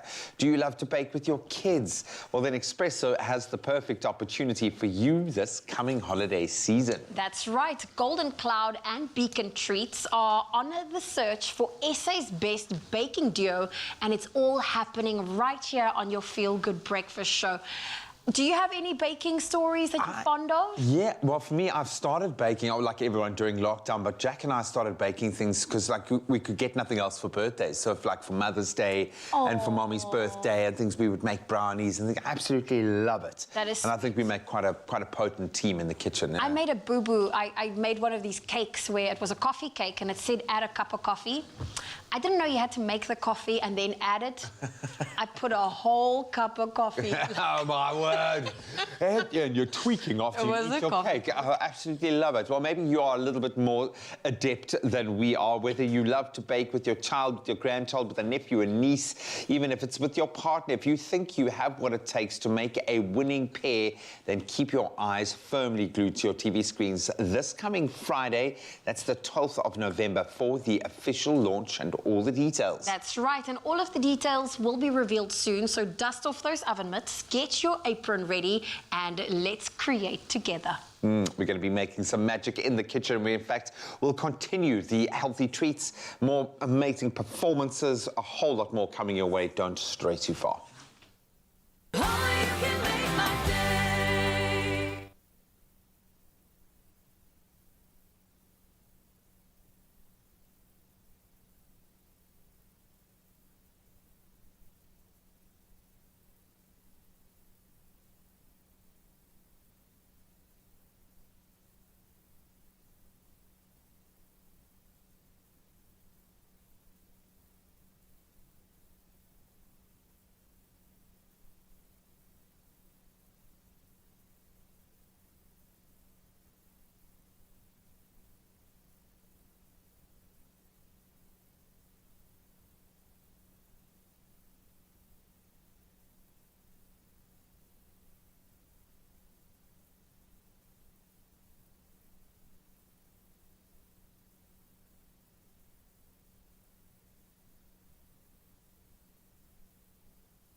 All right, I'm so excited. It's finally time. Parkour! Yo. We cannot wait. We're going to be having a lot of fun in just a moment. Our next guest, Kundai Murapa, is, I think, the best way to describe him, a pure athlete. Yeah. Truly, man. The man is doing phenomenal stuff. Now, he's a fitness expert, a sports model, but what's got him on the show are his daring antiques as a parkour athlete. Now, we paid him a visit to see what this new sporting trend entails and how exactly we sign up. Let's take a look. Parkour! Yeah.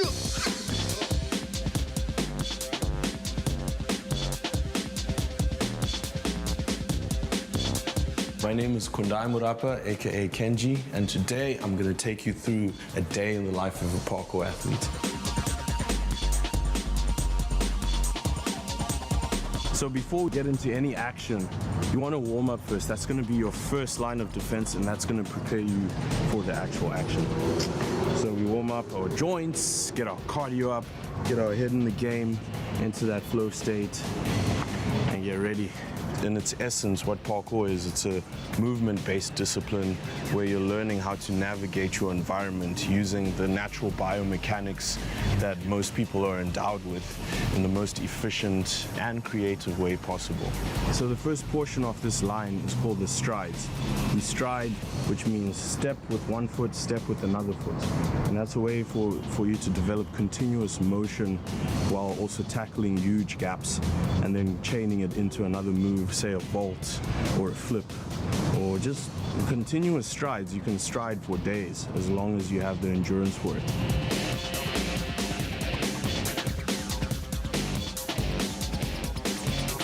Okay, so that was a quick and easy basic movement string.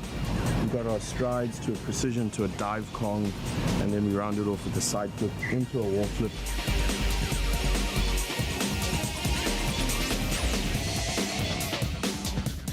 South Africa's got quite a small parkour scene, but the athletes and the community members involved are very enthusiastic. I'd say a lot of us are at an international level of capability and skill. We just need that breakout opportunity to bring us to a more global audience and to have the guys participating in the international community. I worked with Dominic Di Tomasi, aka Dom Tomato. He's one of the most influential members in the global parkour community, and we had him over in June to do a Red Bull athlete project, and it was probably one of the best experiences in my career in parkour, not as a performer this time, but as a sportive director, helping sort of bridge the gap between parkour athletes and what they were doing and the production and creative side of things. So it was a massive responsibility, and I really enjoyed being given that opportunity. The way I would learn a Kong, instead of going through the daunting process of going right over, which some people can do, but for most people it's a little bit challenging. So I would learn first by pulling yourself up onto the box and jumping down. Once you get used to that, do it a couple of times, you reach all the way through, and then you just do the same thing, but now you're just landing across. A good parkour site would be a location, usually an urban environment, but it can be natural, where there's a range of options, a range of obstacle and movement options that cater to a very beginner level up to an advanced challenge level. So my go-tos are usually university or business campuses, because there's a wide range of very easy to navigate obstacles, all the way to your massive roof gaps and more challenging mental and physical obstacles. So what I'm going to show you now is just a fun trick using the principles of the Kong with a little bit of calisthenics for some spice. Okay, so let's get a little dangerous.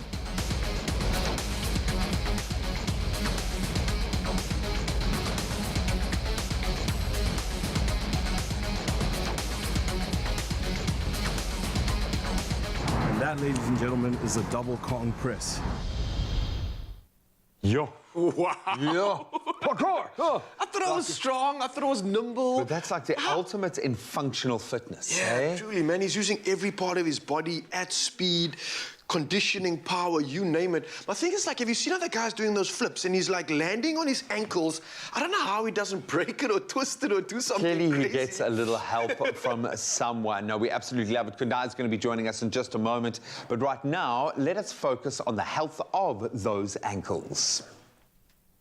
You are still keeping it locked here on your Feel Good Breakfast show on S3. It's time to talk about our ankles. Now, given that your ankles are hard at work from the moment you take your feet each morning, it's no wonder why sprained ankles are among the most common injuries. Now, while there are varying degrees of sprains, any injury to the ligaments in your ankle leaves you more susceptible to instability and re-injury in the future. And we're welcoming back today physiotherapist Shabnam Dalvi to provide us with tips on how to prevent and treat ankle injuries. Good morning, Shabnam. How are you doing? Good morning. Well, thanks. And yourself?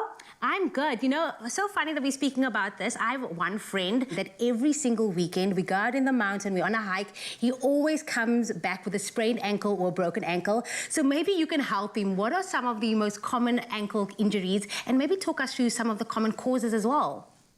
Okay, very briefly, the most common types of injuries you can get are sprains and fractures, which essentially affect your ligaments and bones in the ankle joint, or conditions like inflammation from overstretching or overuse or taking on too much into the joint, at once.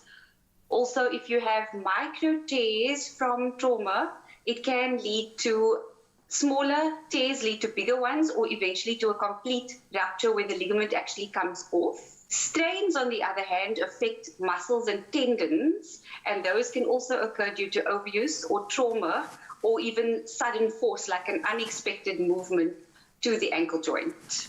That is usually the common one, the sprain, when you don't look where you're going and you just sprain your ankle. But obviously it's all about rest and recovery as well. But what advice do you have for people, participating in physical activities or training when it comes to protecting their ankles? The ankle joint takes the weight of the entire body from the minute you get up. So in my opinion, appropriate footwear is the most important choice that you can make for either a long day of being on your feet or social activities like your friends' involvement in hiking. And many of us have been out and about since our lockdown, we've taken to nature. Then also to be aware of inclines or uneven surfaces, a sudden unexpected landing onto the ankle joint or twisting and rolling kind of movement onto the ankle is likely to cause injury. So to be aware of things like that, especially if you're participating in running or hiking types of activities. You need to just modify those types of activities if you have an injury to the ankle joint. For some reason, my ankles are suddenly starting to pain just speaking about it. But what is the best way to prevent further ankle injuries? Definitely always consult a doctor first, just to make sure that if there's a need to have an x-ray or rule out anything serious like a fracture or combination of a fracture and a dislocation. Hopefully, if it's not something like that, you could consult a physiotherapist or biokineticist regarding specific individual-based exercise program or training, because certain ligaments or muscles would either be at risk or weaker or stronger or used more or less than others. So they can give you good guidance into a rehab and exercise program to specifically work on areas that need strengthening, so that you don't have to actually stop your activities such as hiking or walking or running. And some people who actually work on their feet and have no choice but to be weight-bearing through those joints. And sometimes, if necessary, you would need to go for taping or bracing or use external supports for the joint.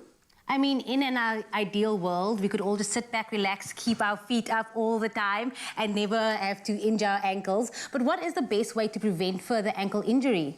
I would say, probably biased from a physiotherapy point of view, but a good strengthening or a rehabilitation program of exercise. You do need to look at a strengthening program guided by a physiotherapist or a biokineticist, because they need to evaluate the joint correctly and appropriately. And also because your ankle joint takes the weight of the entire body, sometimes it also is necessary that your lower back or hip and knee need to be taken into consideration because of the weight-bearing nature of the entire lower limb. Got it, got it. Now, there's also an ankle support and an ankle stabilizer. What's the difference between the two? Essentially, an ankle support, if we could loosely call it a soft support, it's for a milder type of injury to the joint, and it helps more preventative, as you've asked about what you can do to prevent injury or further injury to an already injured joint. So that would help you prevent further injury. It's usually, you can still weight bear during activity or exercise, so it does not actually completely restrict you. Whereas a stabilizer, on the other hand, we could consider to be a rigid support. Essentially, that would want to immobilize the joint. For example, if you've needed to have surgery onto the ankle, the surgeon would want to immobilize it by using a stabilizer post-operatively. Or stabilizer is also more indicated if you have an unstable joint and you actually want to limit movement either in a specific or all directions to the joint. So that would actually lock the joint in place. Got it. Well, I hope my friend Tariq was listening to all of this, but also the rest of Mzansi. Thank you so much, Abnam, for your time this morning. Thanks to you for having me on the show, okay? Have a good day further. Thank you. Well, there you heard it. Your ankle is one of the toughest joints in your body, but that doesn't mean you should care less. ActiMove is committed to keeping your ankle and foot patients mobile and active, and ActiMove are giving you the chance to win a hamper to the value of 2,640 Rand. Simply head on over to their Facebook page. The competition post is on there. Like it and comment with what common causes of ankle injuries are. Remember to include the hashtag summer bodies are active bodies, and share the post as well. Now, this week's competition closes at 9 a.m. on Friday, the 12th of November, and those T's and C's do apply and can be found on their Facebook page as well.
It's my feel-good breakfast show.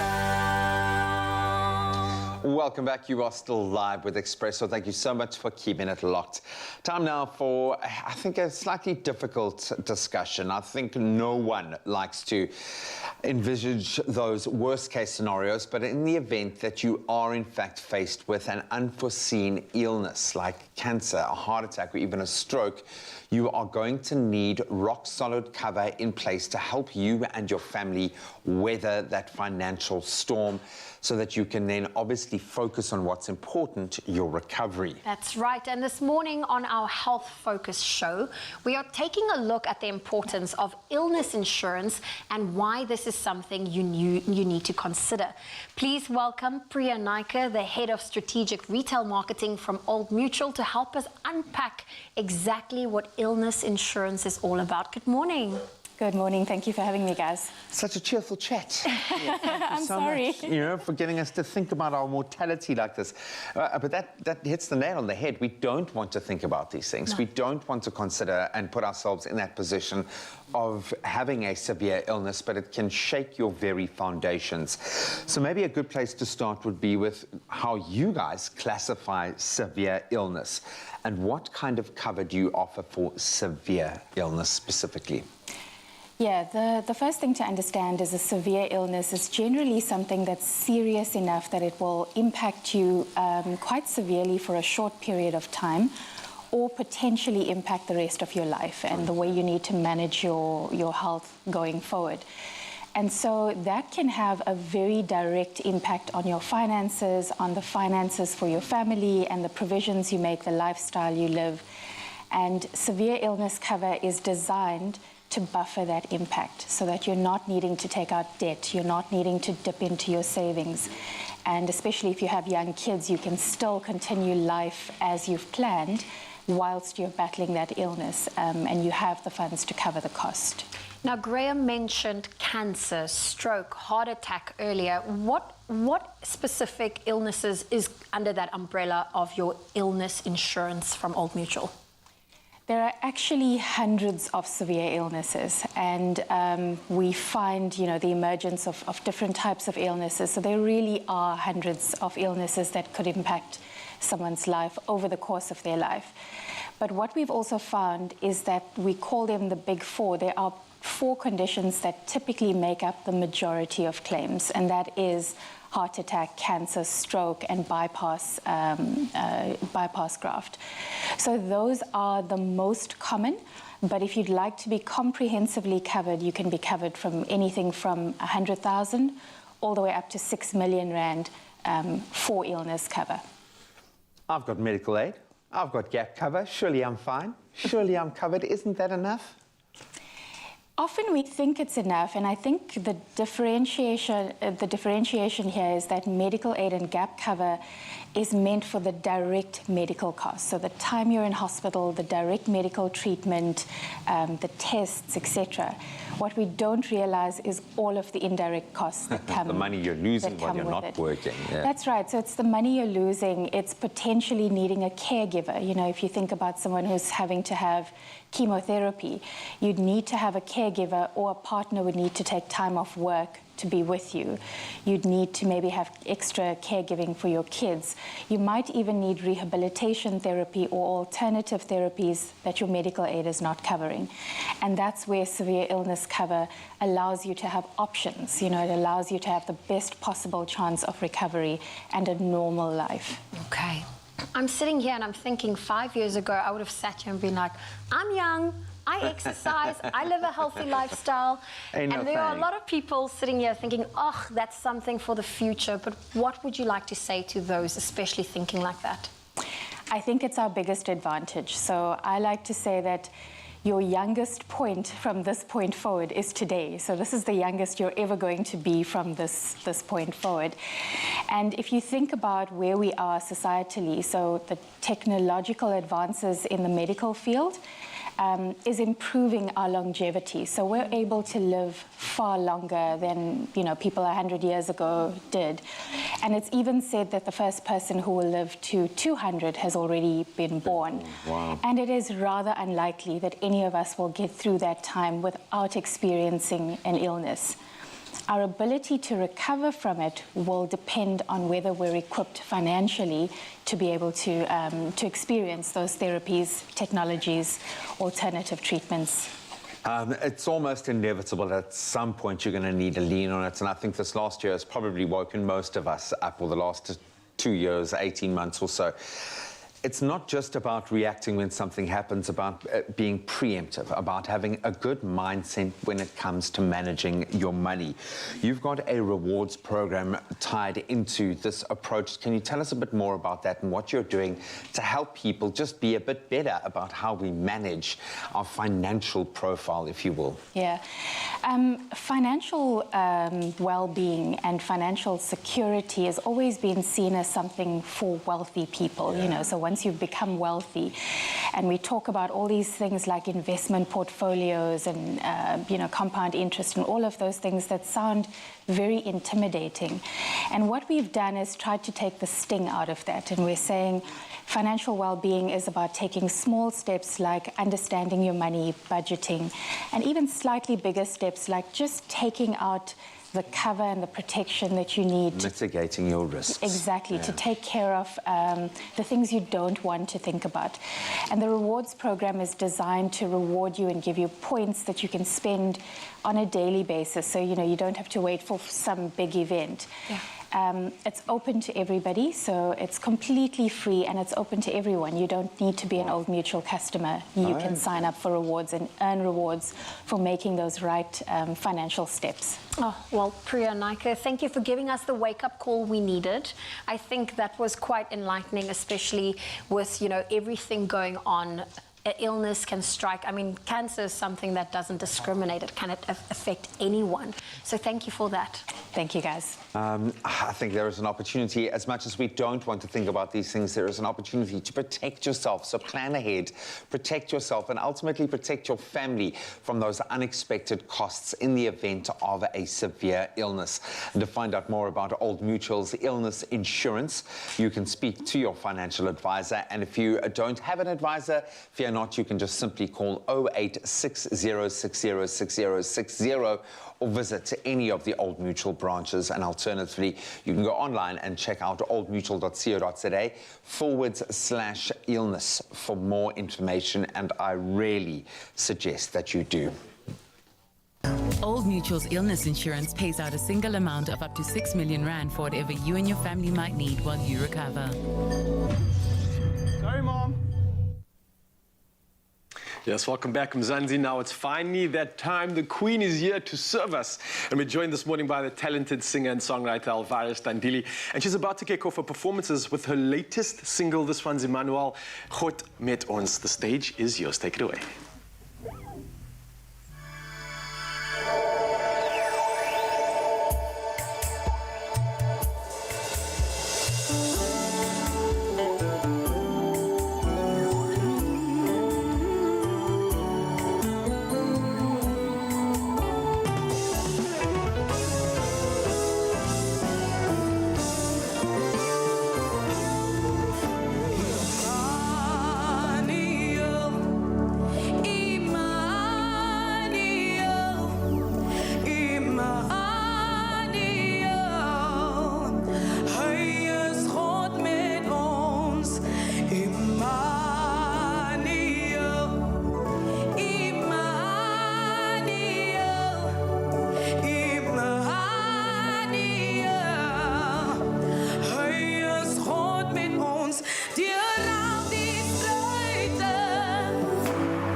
Absolute power, Alvina. I think the whole studio is just lit up. I think after that, God is met almal van ons. I can't thank you enough. We've got 2 more performances coming right at you after this. Don't go anywhere, Mzansi. Oh, I can feel the power, and it's not going to stop. You'll see in a bit.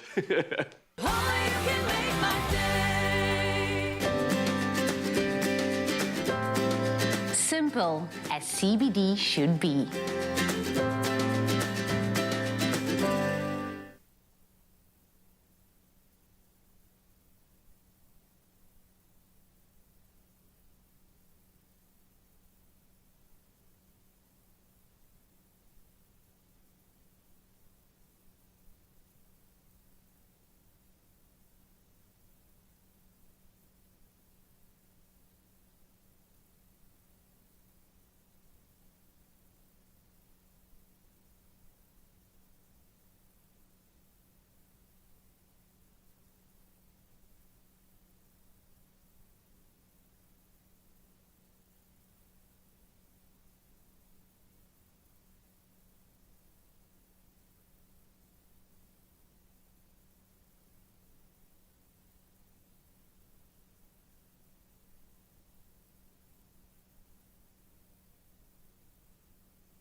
It's my feel-good breakfast show.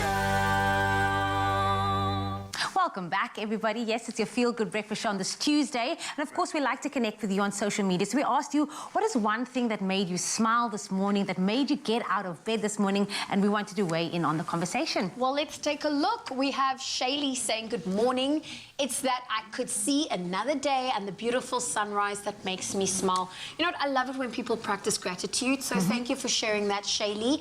And then Mersha says, good morning, Expresso fam. I opened my eyes with no load shedding. Oh, that's worth smiling we for. love that. That is something to wake up to. We have Grizzly Fox saying, good morning. Something that made me smile is my dream. I dreamt about winning a phone on your show, the Samsung S21. I like how specific you were. Like, you won the Samsung S21. Put it out there. Who knows? You might be winning it soon. Those are the best kind of dreams, right? Oh, I love waking up to that. And then Pantla Elsie says, my birthday and being in love. Girl, share more. And I like that the family also said, Expresso said, love is such a beautiful thing. We love that for you. We do love that for you. We love love, that's for sure. And then Amanda Fenter says, good morning. Seeing my boys, Bevan and Marvin, waking up this morning is worth $1 million smile. Oh, we love that. Well, keep it coming. Expresso Morning Show on S. So you know what has made me smile is waking up and seeing these beautiful boys every single day. Stop it, you. Stop, you flirt. Now, listen, we love you. We love you, Jamie. But we also do love to celebrate those who go above and beyond, the extra mile, to do incredible work in their communities. And in partnership with Adcock Ingram, sponsors of Brave, it's time to celebrate and commemorate just how far we have come as a country during this pandemic. Yes, it is. Now, we ask you to get up and dance as we rise together to beat the virus. Now, let's take a look at the students and staff at Learn to Earn as they take on the Dance of Brave challenge. Eh? Eh?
Brave to me means courage. It means being strong. It means getting out of your comfort zone, facing your fears and going for what you believe in.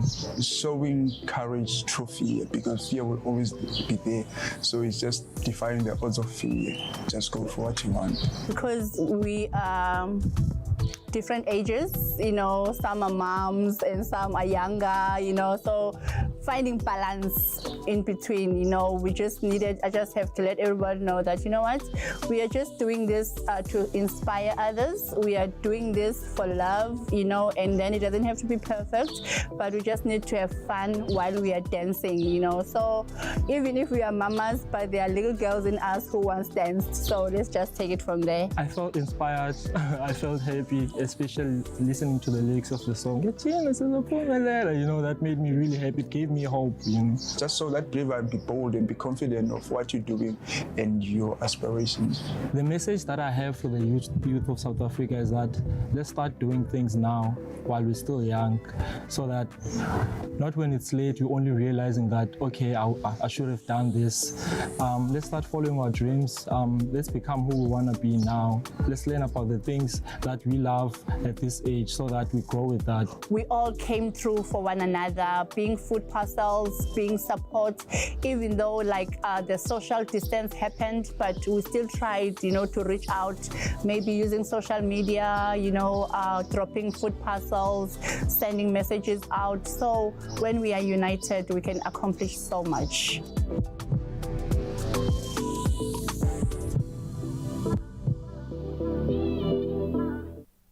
I can't believe I still have to teach you this move every single day. I kind of got it though. You need to get with it. You need to rise to the challenge. It doesn't matter. Even though I can't dance, I still loved it and I still felt like I was a part of the Brave team. That was absolutely awesome, man.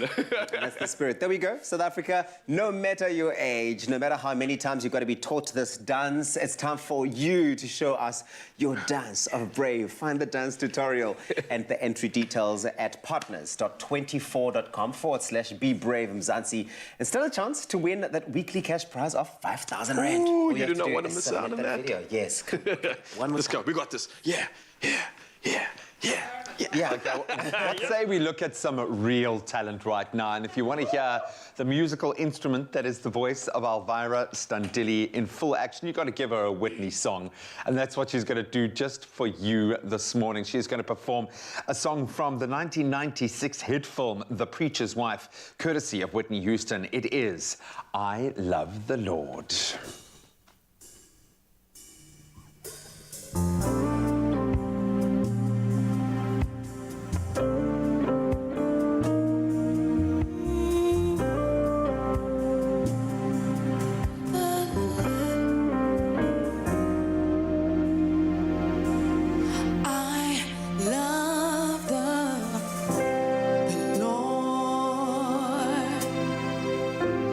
He heard my cry.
Absolutely magical. Thank you so much. The ebbs and flows, exquisite. Guys, you are amazing, and they aren't going anywhere. One more performance coming your way a little bit later this morning to hopefully refill that cup. Thank you so much. You are so gifted. It's just ridiculous. So stick around for more of that, and of course the final hour of the show, which we get underway right now, getting into those official duties with the news headlines.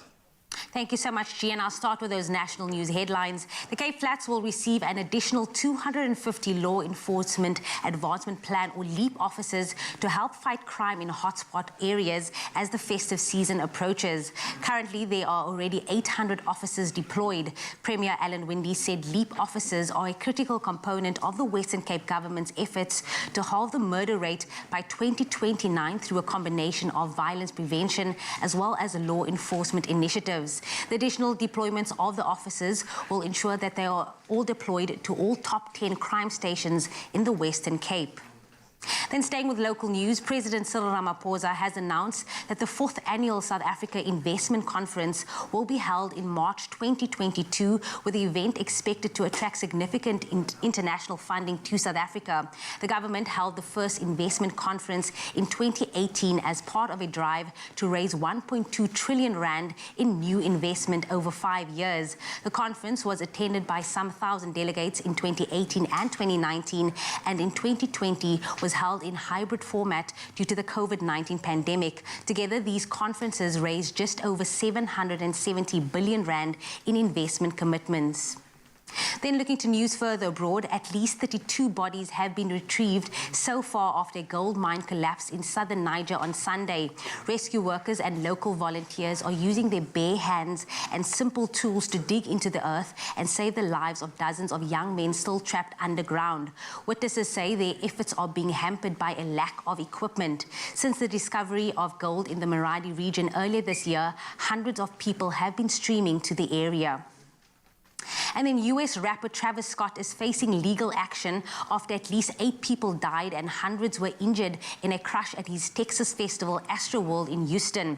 One injured concert goer has accused Scott and surprise performer Drake of inciting the crowd and is seeking $1 million in damages. The city's fire chief, Samuel Pena, was quoted by the media as saying that Scott and the event's organizers could have intervened to prevent the tragedy. And then on a lighter note, a Colorado pooch has everyone in awe. Now, of course, we know that pets brighten our days and each one comes with its own unique personality and perhaps even habits.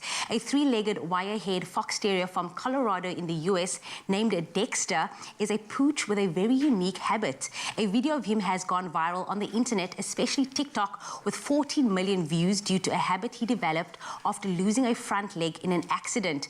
He required 5 surgeries in 1 year to recover, and in order to move, he started hopping. Well, not satisfied, Dexter acquired the technique of walking upright on his hind legs. Nowadays, he walks on his back paws with ease. His posture very similar to that of a human being. Now, although Dexter's a sensation wherever he goes, his owner, Kenzie, says he's a true family dog. She says, and I quote, "He just waltzes in on 2 legs, checks what's on the kitchen counter, and hugs us all upright. He has a great life. He enjoys walks and hikes, sleeps on a soft bed, plays with toys, and most importantly, is dearly loved by all." And we love him too. On that note, that is where I wrap up your news headlines. G is standing by with a final look at the sports.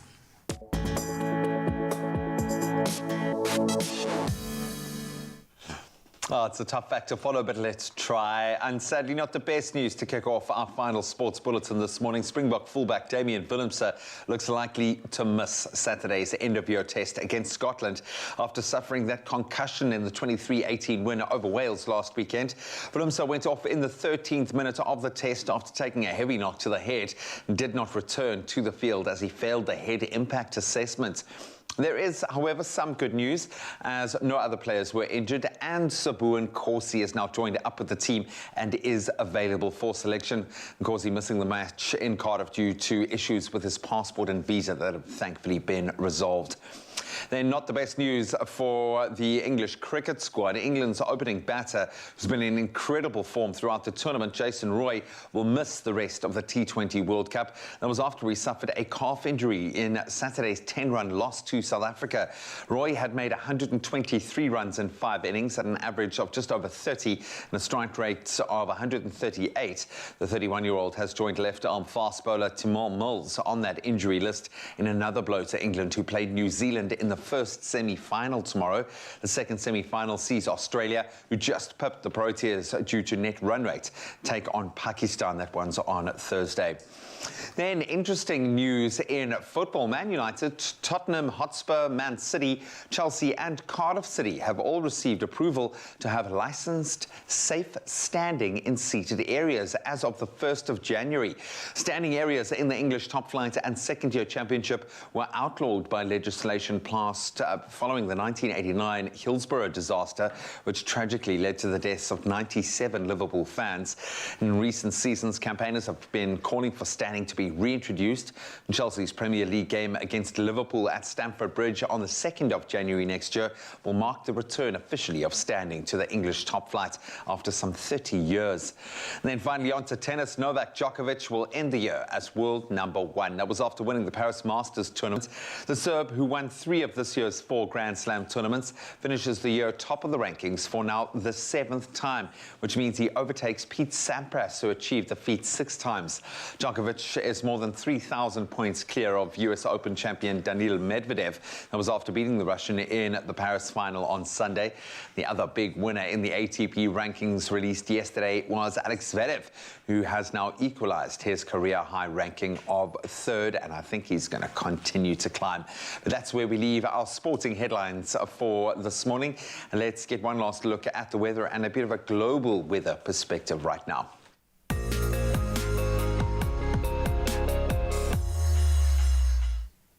Thank you very much, G-Man. A final look at your weather. Starting off out in the US, where Barack Obama has called for young people to stay angry in the fight against climate change, but warned that they can't be too pure for politics. The former US president scolded China and Russia for failing to show up at the COP26 climate summit, and he criticized Donald Trump for active hostility towards climate science, which he said had slowed progress.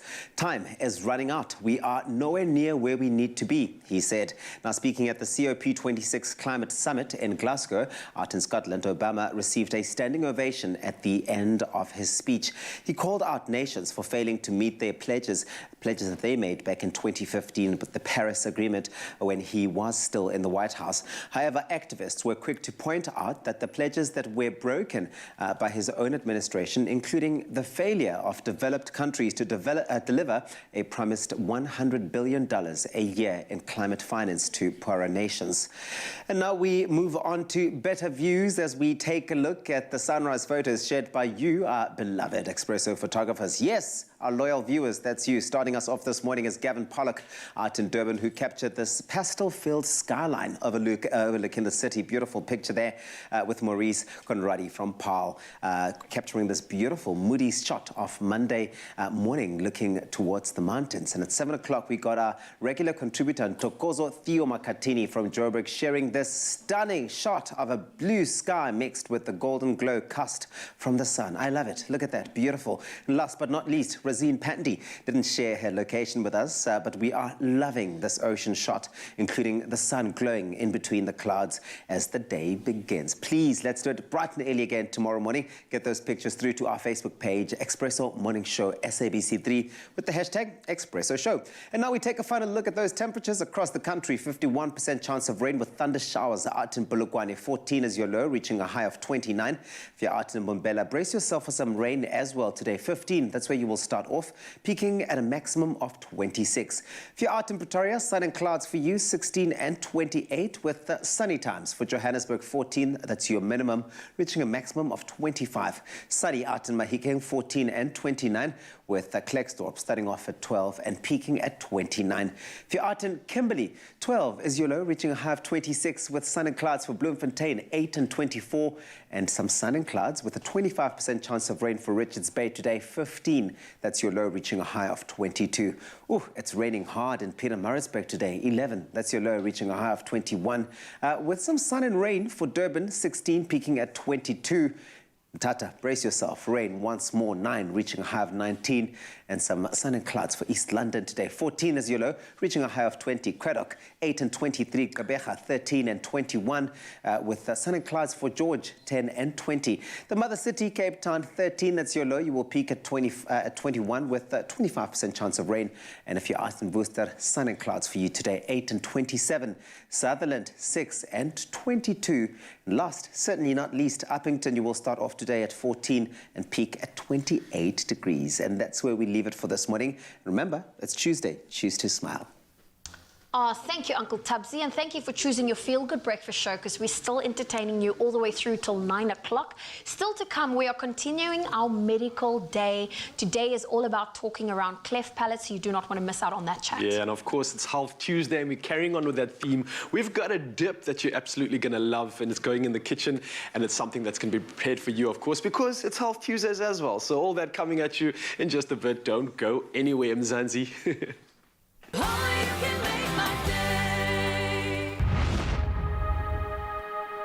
Hungry?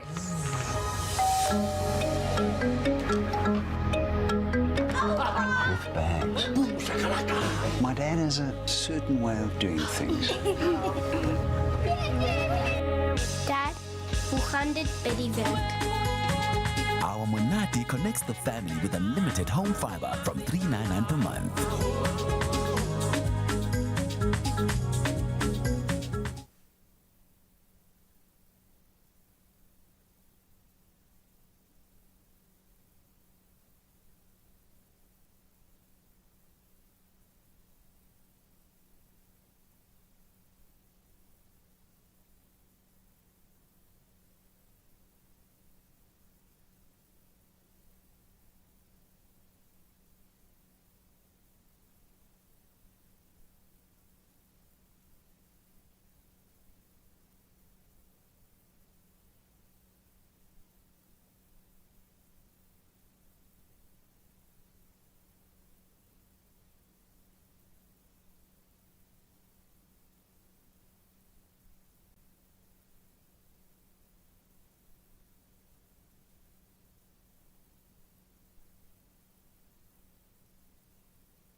It's my Feel Good Breakfast show.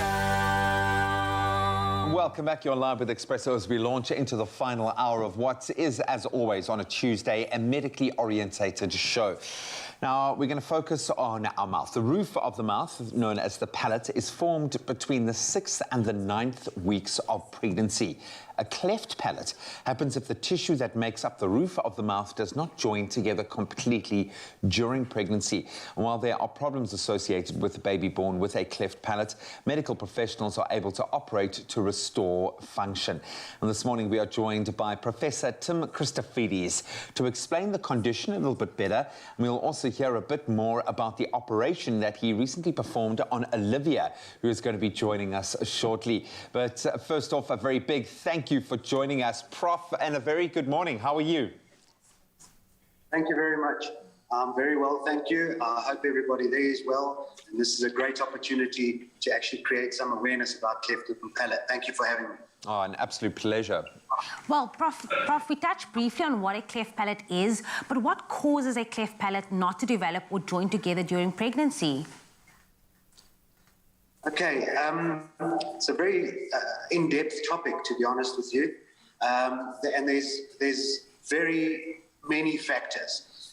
First of all, there's genetic factors. In other words, cleft lip and palate can run within families. If a parent and another sibling have got cleft lip or palate, it increases the chance of the next pregnancy having a cleft lip or palate. So those are the genetic factors. There's also environmental factors which are important to actually take into consideration. And here we're looking at environmental factors that can be changed. Things like alcohol, smoking, use of some medication like anti-epileptic drugs, Accutane, retinoic acids for skin, and even steroids for arthritis and things like that. They can actually increase the incidence of cleft lip and palate. And one of the most important things is the maternal health, her nutrition, and how actually healthy she is. And then there's the last cause, which are syndromic. In other words, many different syndromes are associated with cleft lip and palate, and that's from the chromosome level. So these are the causes, in a nutshell, really. I mean, you've alluded to this now with a few factors here, but I think a lot of parents and especially mothers will be asking themselves right now, can a mother do anything to prevent a cleft palate developing during pregnancy? If there is a genetic predisposition, can it be prevented? And by living a more healthy lifestyle, as you pointed out, are there ways that a mother can prevent this? And is there any way of pre-screening to know that you're in danger of your child being born with a cleft palate? They're all good questions, I must be honest with you. The truth is that genetic predisposition is genetic predisposition, not much you can actually do about that. However, if the mother has got a healthy lifestyle, both before and during her pregnancy, and remember that this develops really early on in pregnancy, and unfortunately, some people don't even know that they are pregnant, and this has already happened. But a healthy lifestyle, the antenatal care during a pregnancy is vital for something like this. And the second part to your question is, are there any methods to actually pick up on cleft lip and palate before the birth? And yes, there are. All the antenatal screening with the ultrasounds, etc., very often do pick up a cleft lip and palate deformity before birth. And it's important for the parents to actually seek some form of counselling of sorts. They can then go through with some form of understanding of what is to come. And it is less daunting because it is very difficult for a couple to actually have a child with a deformity of this nature. But they do need to know that this is something that something can be done about it. And that's very, very important. Prof, let's talk about that's where you come in. Let's talk about the after effects of this. What kind of problems or maybe just issues do children or babies experience who are born with a cleft palate? So a scenario like this, you've always got to take into consideration the initial care of the child. And one of the most important, what do babies do? They breathe, they eat, and they, well, you know what the rest is. And essentially, they do have some form of difficulty in feeding because there's a gap in the palate. They do need to be assisted. It doesn't mean that they can't feed normally with a bottle. To counsel do that. They get a lot of milk coming out of the nose because there's a big gap there. And also what's important is that there's certain techniques that can assist with the feeding. One of the big things is that the child must be well, must grow well, and must put on weight. Failure to thrive is not an option, and these children can feed if we teach the parents how to do that correctly. The other thing is that as the child grows older, speech is a major problem.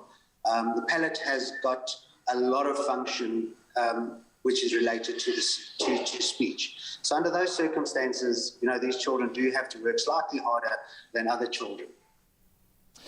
Just finally, very quickly, at what age is a child eligible to have that corrective operation, and what needs to be in place for that to happen? Okay, so At the beginning, if there's a lip involved, as this picture actually shows, if there's a lip involved, the cleft of the lip is usually repaired first in our practice, in our unit, and that's done between 3 and 4 months of age. The child has to be well enough for the surgery, and once the lip is repaired, some time goes by, and at 9 months, we do the soft palate going onto the hard palate. We do that because at that particular time, which is essential for speech, that's when the children start babbling and the child needs to learn how to do it. Doing it earlier sometimes is very difficult because there are so many different muscles in the palate, even though it's such a small structure that have to be repaired, that they are too small to actually manage at a much younger age. So the longer we wait, the easier the surgery. However, it's not great for speech. So at about 9 months, we do the first stage of the palate, and then the second stage, which is the hard palate, we do it about 18 months to 2 years of age. Oh, Professor, I wish we had an hour to sit and chat with you, but I think the bottom line here is that you are helping to change young people's lives and parents' lives for the better in an incredible way. So thank you so much for the work that you do on a daily basis. Thank you so much to the professor for sharing his extensive knowledge with us this morning. We're going to continue our chat next with the Professor, as well as Olivia and her mother, Francha, next. And we're going to find out more about Olivia's smile.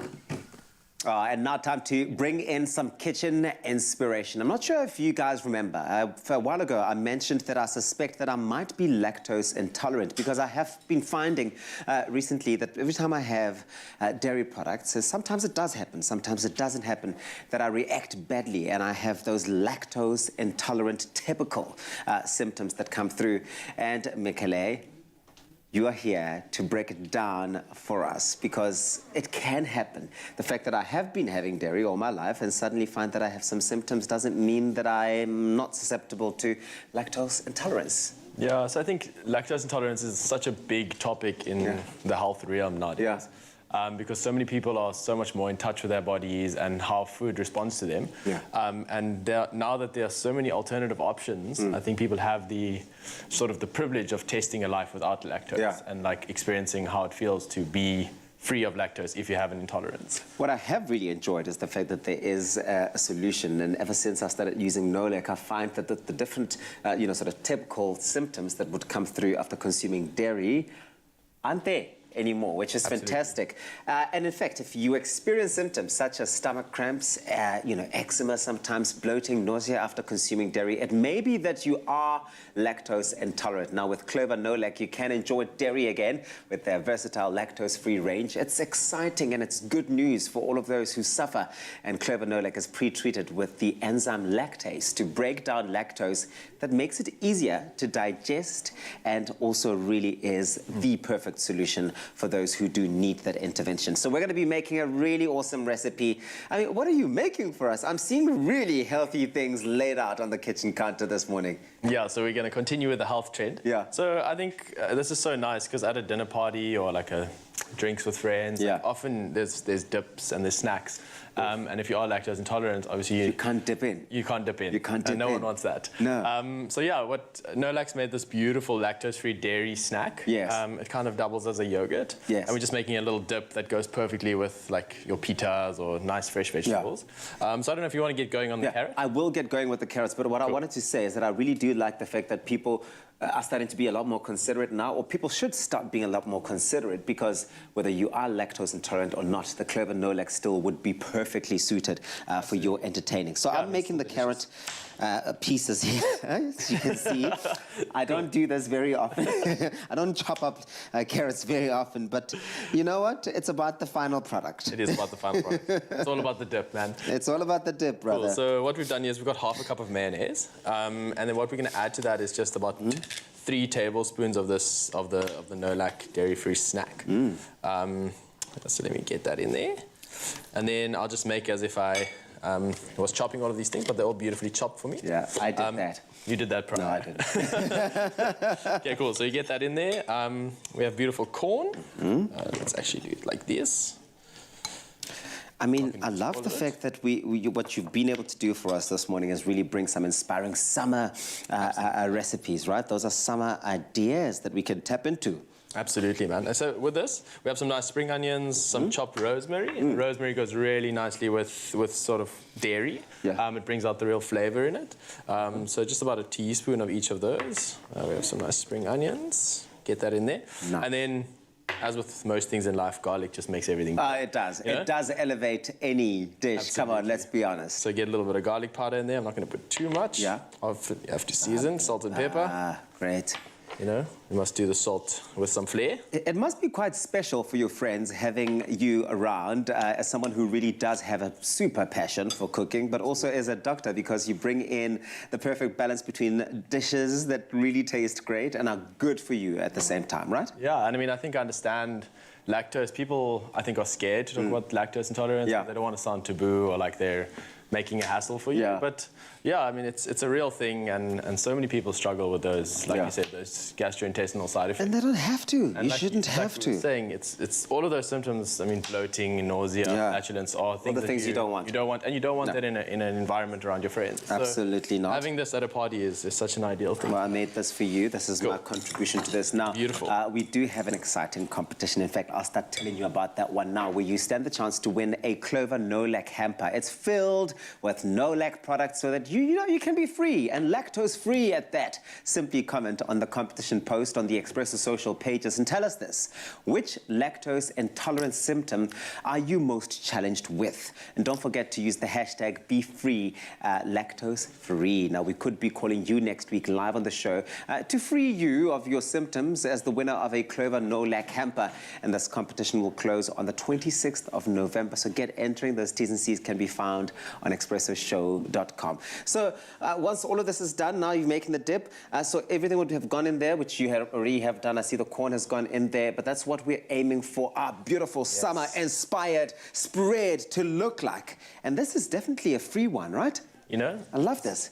And I mean, as you can see, it it just looks so inviting and so delicious. So yeah, this is the whole range of products. You can play around with them. I like that. We've used the dairy-free snack today. And what's really beautiful about this is that often when we try to treat lactose intolerance, we need to still give people an opportunity or a way or a means of getting in their calcium, nutrients, vitamin D. And if you're cutting out sort of what with lactose, you're often cutting out all of your dairy products and you're not getting in vitamin D. This is really good because this ticks all of those boxes. It's all about the dip. I want you to dip and tell me what you think of your creation. I think I'm going to... And I'll follow. You know you cut the carrots. So yes, I cut the carrots, but I cut those ones there. Let's go.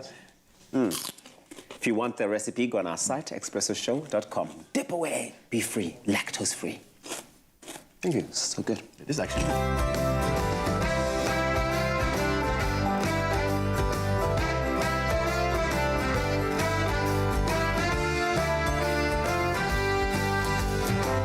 Made with love by Clover.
This festive season, Safripol, in partnership with the Angel Network and Toy Kingdom, are donating pre-loved toys to underprivileged children again. So, clear out your cupboards and drop off your donation at any participating mall or Toy Kingdom store countrywide and make a child's wish come true. To find out more, visit safripol.com. Giving makes the heart grow fonder. Let's plastic responsibly. Safri Paul. It's my feel-good breakfast show. Welcome back, everybody. This is your Feel Good Breakfast Show. Let's inspire you this morning. Now, in October 2020, a little bundle of joy named Olivia came into the world, encumbered more than anyone could ever have anticipated, a cleft lip and palate. 7 months later, Olivia's much-needed surgery to repair a cleft lip was compromised due to a fire at Charlotte Matreke Johannesburg Academic Hospital, which was due to be operated on. The anxious family's worries were further compounded by the backlog of elective surgeries brought about by the pandemic, as well as the cost of protecting Olivia's dignity and delivering a smile. Fate brought Franche to the Smile Foundation, and now finally, a year later, Olivia has had her first operation, and we are joined by Olivia and her mom, Franche, via Zoom to share their journey, as well as Kim, the General Manager of Smile Foundation. Olivia, Kim, thank you so much for joining us this morning. Hello, little baby Olivia. We can't see you. Franche, first of all, congratulations. I know it's been the craziest time for you as a family and certainly as a mother. So through all of that, I hope you have been able to feel and see some positivity. But I'm going to ask you to start at the very beginning for us and let us know, when did you first pick up or learn about Olivia's cleft lip? Actually, the day when she was born, we first learned about her cleft lip and palate. So we didn't know about it. So the night when the doctor brought it to us, me and my husband actually looked at her, me and my fiance, and we saw the lip for the first time, and we were like, oh wow, look at her beautiful lippy. We didn't know it was a cleft lip and palate. We didn't know it was a problem. Wow, I can't imagine what you must be going through, but also just how beautiful she is. Look at her. She's ready for TV. She's a happy little baba this morning. Very happy. But what were some of the challenges you dealt with when Olivia was born with a cleft lip and palate? So there wasn't really much. So the nights when we saw her the first time, we didn't have our COVID test yet. So because we were through another company that helped us, there was a lot of birthing mothers helping us with the pregnancy throughout the whole journey. And then they basically told us, listen, we need to go for the COVID test first. Sorry. And then we only had to wait for our result to see afterwards what was wrong. So we could only see her for the first time the next morning at 11 o'clock. Oh. And only then they could tell us what was really wrong with the child. So yeah, that was pretty hard. I can only imagine, so difficult for any new parent to start that journey, let alone with this kind of complication. But there is help out there in the form of the Smile Foundation, Kim, doing amazing work. When did you and Franche connect? How did your kind of journey together begin? It's a very strange journey because I hadn't met Franche, and my husband popped into where Franche works, and he had a Smile mask on. And she said to him, where'd you get that mask? Do you work for Smile? And he said, no, but my wife does. And what's the problem?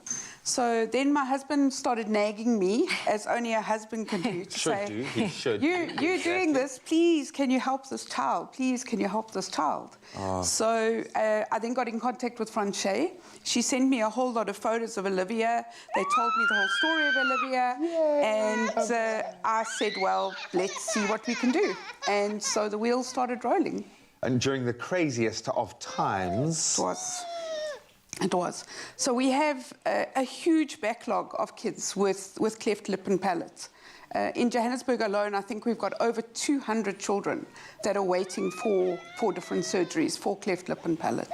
Sure. And I mean, you get to see firsthand just the quality of life after the surgery. Speak to us about Franche and Olivia's story and how you've seen the improvement of her smile. Because I mean, she gave us a smile as we just said good morning this morning.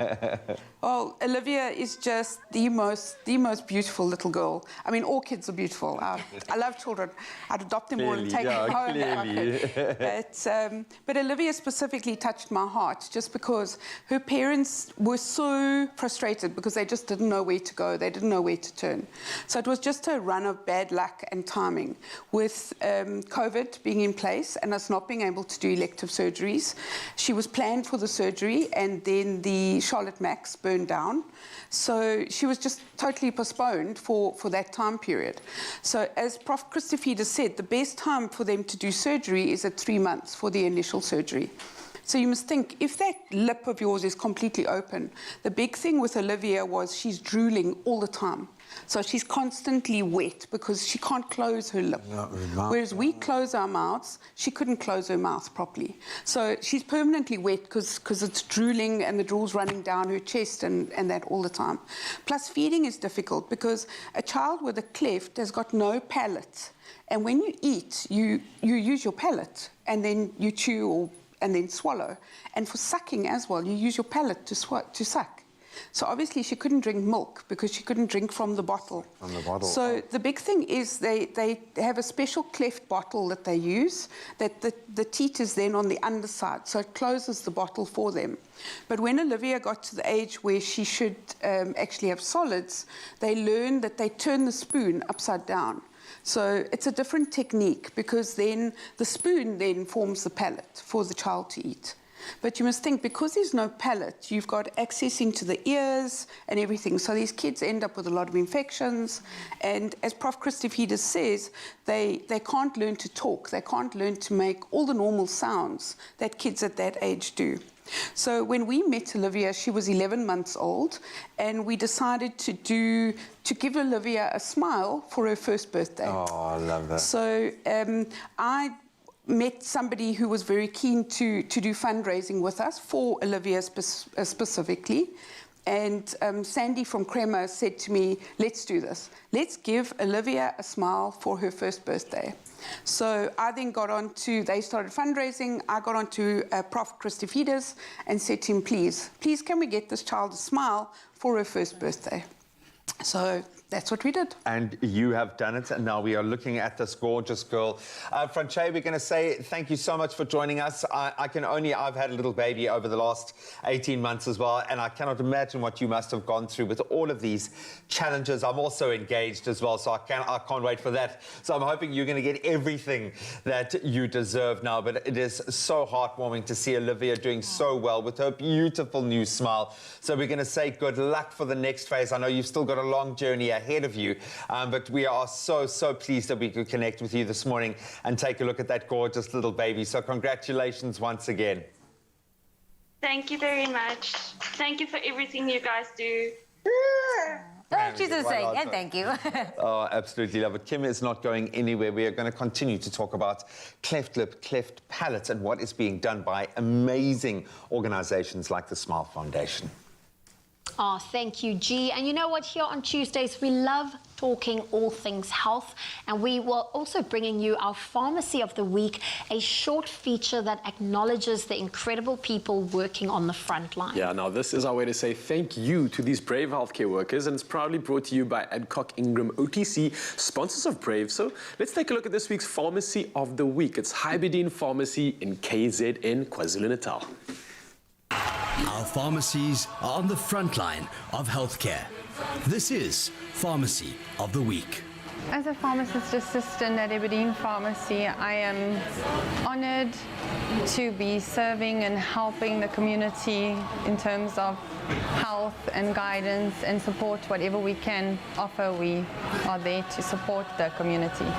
COVID-19 has opened our eyes, certainly a lot. We have to wear masks every day of our lives and serve customers from a distance, show affection on different ways. Us at Hybidine Pharmacy, Riaz and staff, we feel so honored to serve such a small community, and we love all our customers dearly as a family, and the loss that everybody's had during these times, we share the heartache with you.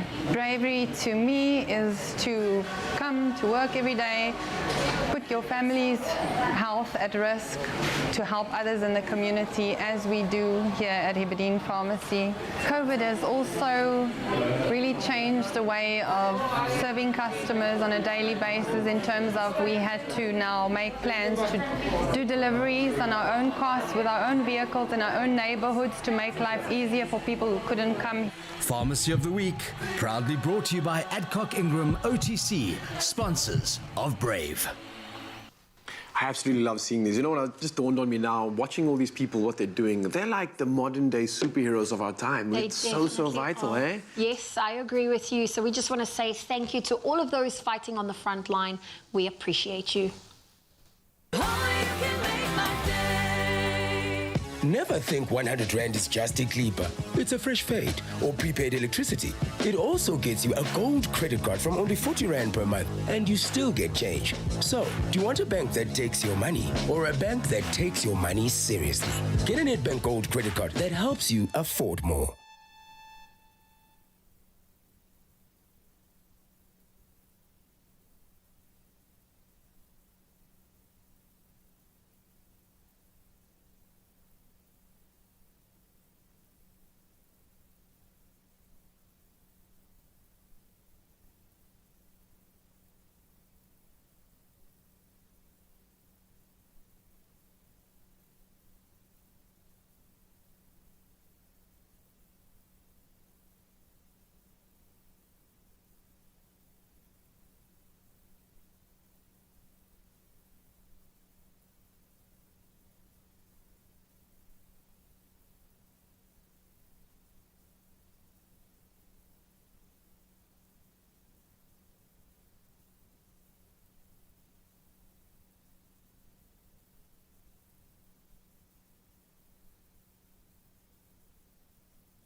Morning, Mom.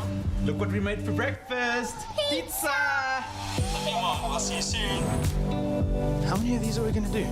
Right. Right. Love you, Mom. Love you guys. The illness insurance I took out is really going to help now. Old Mutual's illness insurance pays out a single amount of up to 6 million Rand for whatever you and your family might need while you recover. Sorry, Mom. Make great financial decisions for you and your family and earn Old Mutual rewards points. It's my feel-good breakfast show. Welcome back to our health focus on this Tuesday morning. Let's focus right now on an incredible organization. The Smile Foundation is a South African NPO that assists children with any type of facial abnormality, such as cleft lip and palate, as we've discussed this morning, aiming to return the smiles to the faces of children. That's what they're about. And we're joined this morning once again by Kim Robinson-Smith from the Smile Foundation to tell us a bit more about the amazing work that the life-changing work that they are doing.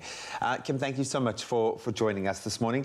Maybe you can give us a broad overview of how the Smile Foundation does what they do and why you guys were formed. So, a mom who was desperate to have her child's surgery done. This child actually had Mobius syndrome, which is a syndrome where they have no nerves in the face, so the child can't smile. So they have a very deadpan expression all of the time. So this mom started writing letters to then President Nelson Mandela to say to him, I have this child who can't smile. I want her to smile. Please help. And she wrote a letter to him every single month. And eventually, one of the letters managed to end up in his personal mail. Wow. So Nelson Mandela read this. He then decided he was going to help, as he did. He contacted our executive chairman, Mark Lubner, and said to him, you have Africa Tikkun. I want you to help this child smile. So Mark Lubner then contacted Professor George Saris, who was prof at Charlotte Max at the time, and said, we're going to make this child smile. So there were no skills in South Africa at that time to actually do the surgery for Mobius syndrome. So they brought the surgeons to South Africa from New York, and they did the surgery. And Tando actually still works for us. Oh, really? Yeah, and that was 20 years ago. I was a nurse at that time, and I was actually in theatre for this specific case with Tando. So Nelson Mandela, Mark Labner, and Professor George Saris then started the Smile Foundation, and we've been helping children for the last 20 years. How many kids have you helped, do you think? We've done over 2,800 children. We've done the surgeries. 800 kids getting the ability to smile again. Oh. Focusing a lot about the cleft palate and the lip palate, which is work that you guys do, but you guys also do other facial issues as well. Maybe tap into that a bit. So we do the Mobius syndrome, where the child can't smile. We also do children who've been affected by burns, children with abnormal ears, anything like that. I mean, you can think yourself what these children go through. As you were growing up and you had, you know, maybe a bit of acne or something, and how devastated you felt. You didn't want to go anywhere or do anything. You just felt depressed and miserable because you looked different. So a lot of these children really look different. So what we do is we become the assistant magicians and we facilitate these events called Smile Weeks, where we help a whole lot of children to actually get a smile. You do incredible work. I wish we had an entire hour to talk and delve into some of these amazing stories, because at the heart of each one of these success stories is a child that has received a smile, which is magical. As a parent who is missing his kids right now so much, I can appreciate what you do on a completely different level. It is amazing. Thank you so much. Keep up the good work. Thank you. Thank you so much for having me. I love the fact that Tata Matiba has had a hand. If this has warmed your heart, if you are wanting to help in any way, find out more about anything that we've spoken about this morning, you can simply go to smilefoundation.co.za and get in touch and get all the details you need. Absolutely love that. I mean, what more reason do you need to make people smile? You have it right there. Now, another thing that we're dealing with and having an issue with is, of course, load shedding. Boo-hoo. Now, many stick around, and I want you to stick around now for some time, but the good news is that you don't need a fridge to stock up on Crush. Now, that is 100%. Now, simply stock up on the Long Life Crush packs in your store cupboards for a dose of 100% goodness when you need it. And if you need a quick and easy meal idea to go with your Crush, we hope our no-cook tuna rice bowl inspires you. Now, one of our awesome viewers, Lee LaRue, asked for more recipes without electricity, and these are for you, Lee. Now that we've got you, and we've got you powered up 100%. And of course, Zoe and I are going to show you exactly how that is done. So, you're handling the sauce for me, right? I'm going to make a nice little sauce for us. I'll quickly actually talk you through it. I've got some mayo over here. Okay. I've got some soy sauce. I'm going to add a little bit of sesame oil. I'm going to add some hot sauce and vinegar and a bit of salt and pepper and simply mix it together. So that's how quick and easy the sauce is. All right, you made that and you did that quicker than I could pour 2 of these glorious glasses of Crush. Oh, thank you. Just for you over there. And I'll grab one as well. Are you going to need this for your recipe too? Yes, I'm going to need actually 2 tablespoons of our Clover Crush and, of course, our 100% fruit juice blend in orange. So I'm just going to add 2 spoons. Oh, all right. Now, the awesome thing about this, of course, with the 100% goodness from Crush, you get 100% fruity, tasty goodness in a glass. I mean, who needs a fridge when you can stock up on the Long Life packs for when you actually need it, especially during this load shedding time? Now, remember, you can store it in the fridge after opening as well. And then on top of that, our tuna rice bowls are made with ingredients that do not need any cooking. So this is perfect for load shedding, everything apart from the rice. So maybe use leftover rice, or you can buy rice that is already cooked. Now, make sure you always cook extra rice so that you can use them and use the leftovers for a meal just like this. So, Zoe, you look like you're kind of done with that already, right? Yes. I'm actually just making sure it's blended properly. All right. Do you need it right now? No, you can keep that aside, and I'm going to get to the main ingredients for now. So, as we've just mentioned, always have leftover rice. I know with a lot of us that make food at home, do you have a lot of leftovers after supper? I try and plan accordingly, but what happens is things like rice, when I prep it, I then freeze it into individual bags. So whenever I'm planning on using rice, I just defrost it. Look at so you. I don't that need is smart, electricity actually. for that. I need some more tips from Zoe, I think. That's quite a clever one. Freezes really, really well, yeah. Yeah, and then each packet obviously allows you to defrost it easier as well because the surface area is not as big. Now, I've just started with some rice. That's our main ingredient and our main carb. And now we can start having a little bit more fun with this. So I love the fact that we've got lots of colors in this, and that's exactly what I'm going to pop into the bowl now. So it's kind of like, I don't know, have you ever had a poke bowl? Yeah. Yes. I'm getting the exact same flavor sort of profile from a poke bowl as I am from this beautiful no-cook tuna bowl that we're making right now. I love bowl food, especially with the different colors. Separate. I'm someone that loves my food separate. Oh, so you don't like mix it and mush it afterwards? I want to mix it myself. So I want to eat a little bit of rice with a bit of the veggies, all right, with a bit of the sauce. Don't give it to me all mixed. Okay, I see you. Now, there's one more thing that I've got to add to this, and I thought I'd try, keyword here is try, be a little bit fancy, and rainbow my avo, all right? Okay. So essentially, I'm going to show the viewers at home, you're going to cut these little lines all the way down to the inside of the skin. You can make it thick or thin. Watch out you don't cut yourself over here. You're and then, going very thick there. I know, I'm going to make it a little bit thinner. And then hopefully, all you got to do is scoop it out. Now, here's the proof in the pudding. If this actually works, please work. Oh, yes. It's live TV, please work for me. Yes! Okay, there we go. Kind of got the little fanny sensation going over here. So I'm just going to throw that over there. Just fan that out. Okay, it doesn't look as good as Nicole Snelling's, but we're getting there. It's okay, and then we're just going to drizzle a little bit of Drizz, yes, please. Fantastic. And look at that, how simple, how easy. We've got vitamins, we've got minerals, we've got carb, we've got protein, we've got the good fats coming from the avo. This is a perfect meal. It's nailing the head when it comes to health. It's perfect for Health Tuesdays. And look, we didn't use an ounce of electricity. No, we didn't. Cheers 100% cheers to that. So expressoshow.com for this recipe inspiration. You're going to love it, you're going to crush it, and you're going to get it right here in the kitchen. Enjoy, guys. Cheers. Morning, boy. How's it, Dad? How's the exams going? 100%? 100% what? 100% crush. 100% fruit. 100% goodness. Music loved by Clover. Only you can make my day.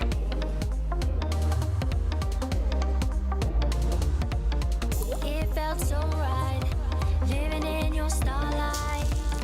From my left side, it came and changed up my life. Time to shine so bright, living in your starlight. No, it feels so right when you light up my life. Could have been a club on any day, never there to take my breath away. Always here but never wanna stay. In a glance you took my breath away.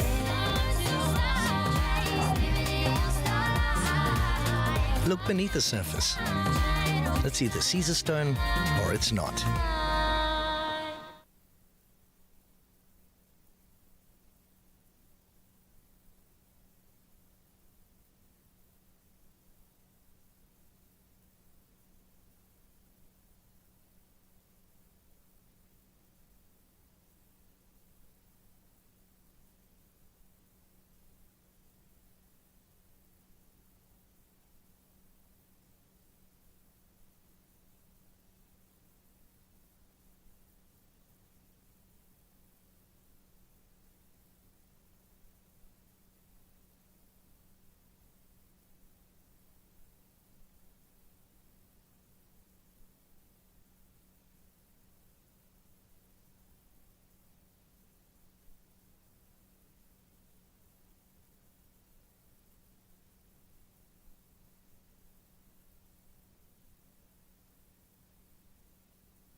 It's my feel-good breakfast show.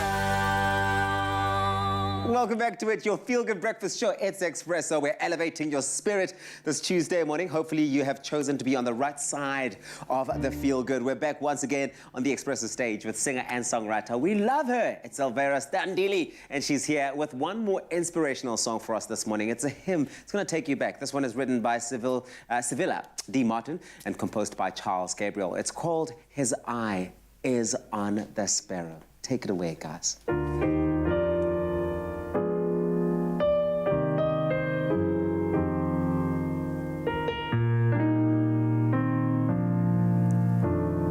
Why should I feel discouraged? And why should the shadows come? Why should my heart feel lonely and long for heaven and home? When Jesus is my portion,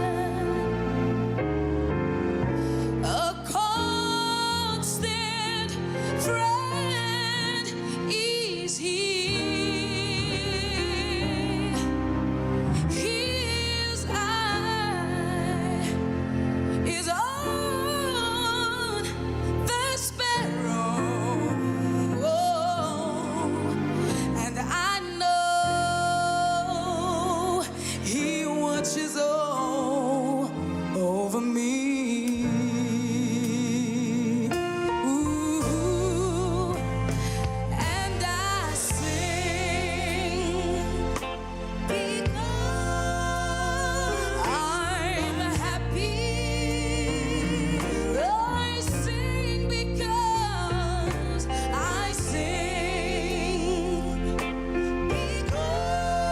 because I am free. Oh, His eyes is on the sparrow, and I know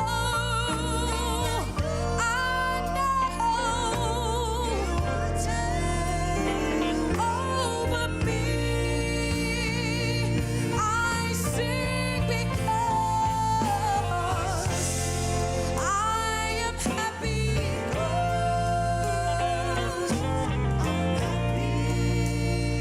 Oh, the joy of the Lord is my strength, and I sing because I am. Oh, yes, I'm free. Yeah, yeah. Oh, yes, I is on the sparrow. Oh, I know it is. And I know He watches. I know He watches over me. He watches over me. Oh, He watches over me, yes. And I know He watches over me. Oh, and I know He watches over me. He watches over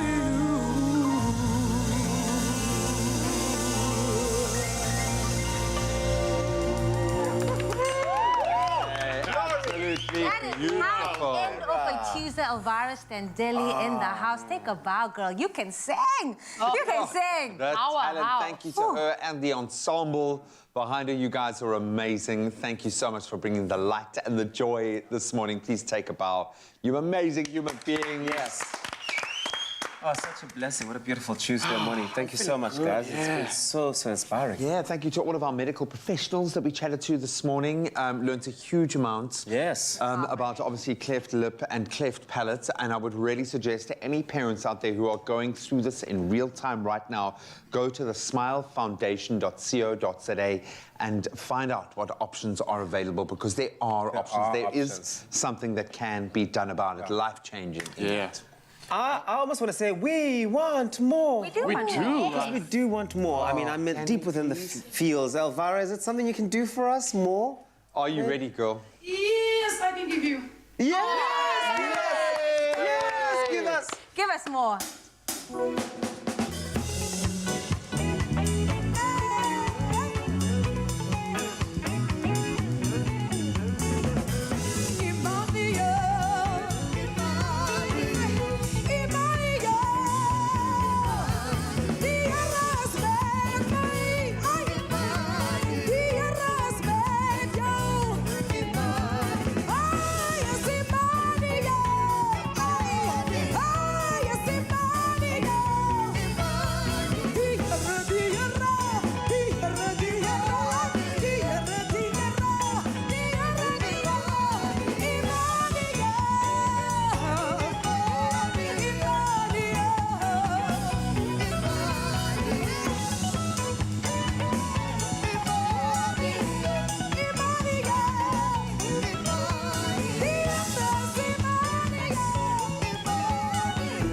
Nothing beats being free for breakfast with the team or having family brunches for life as it used to be. Made with love by Clover.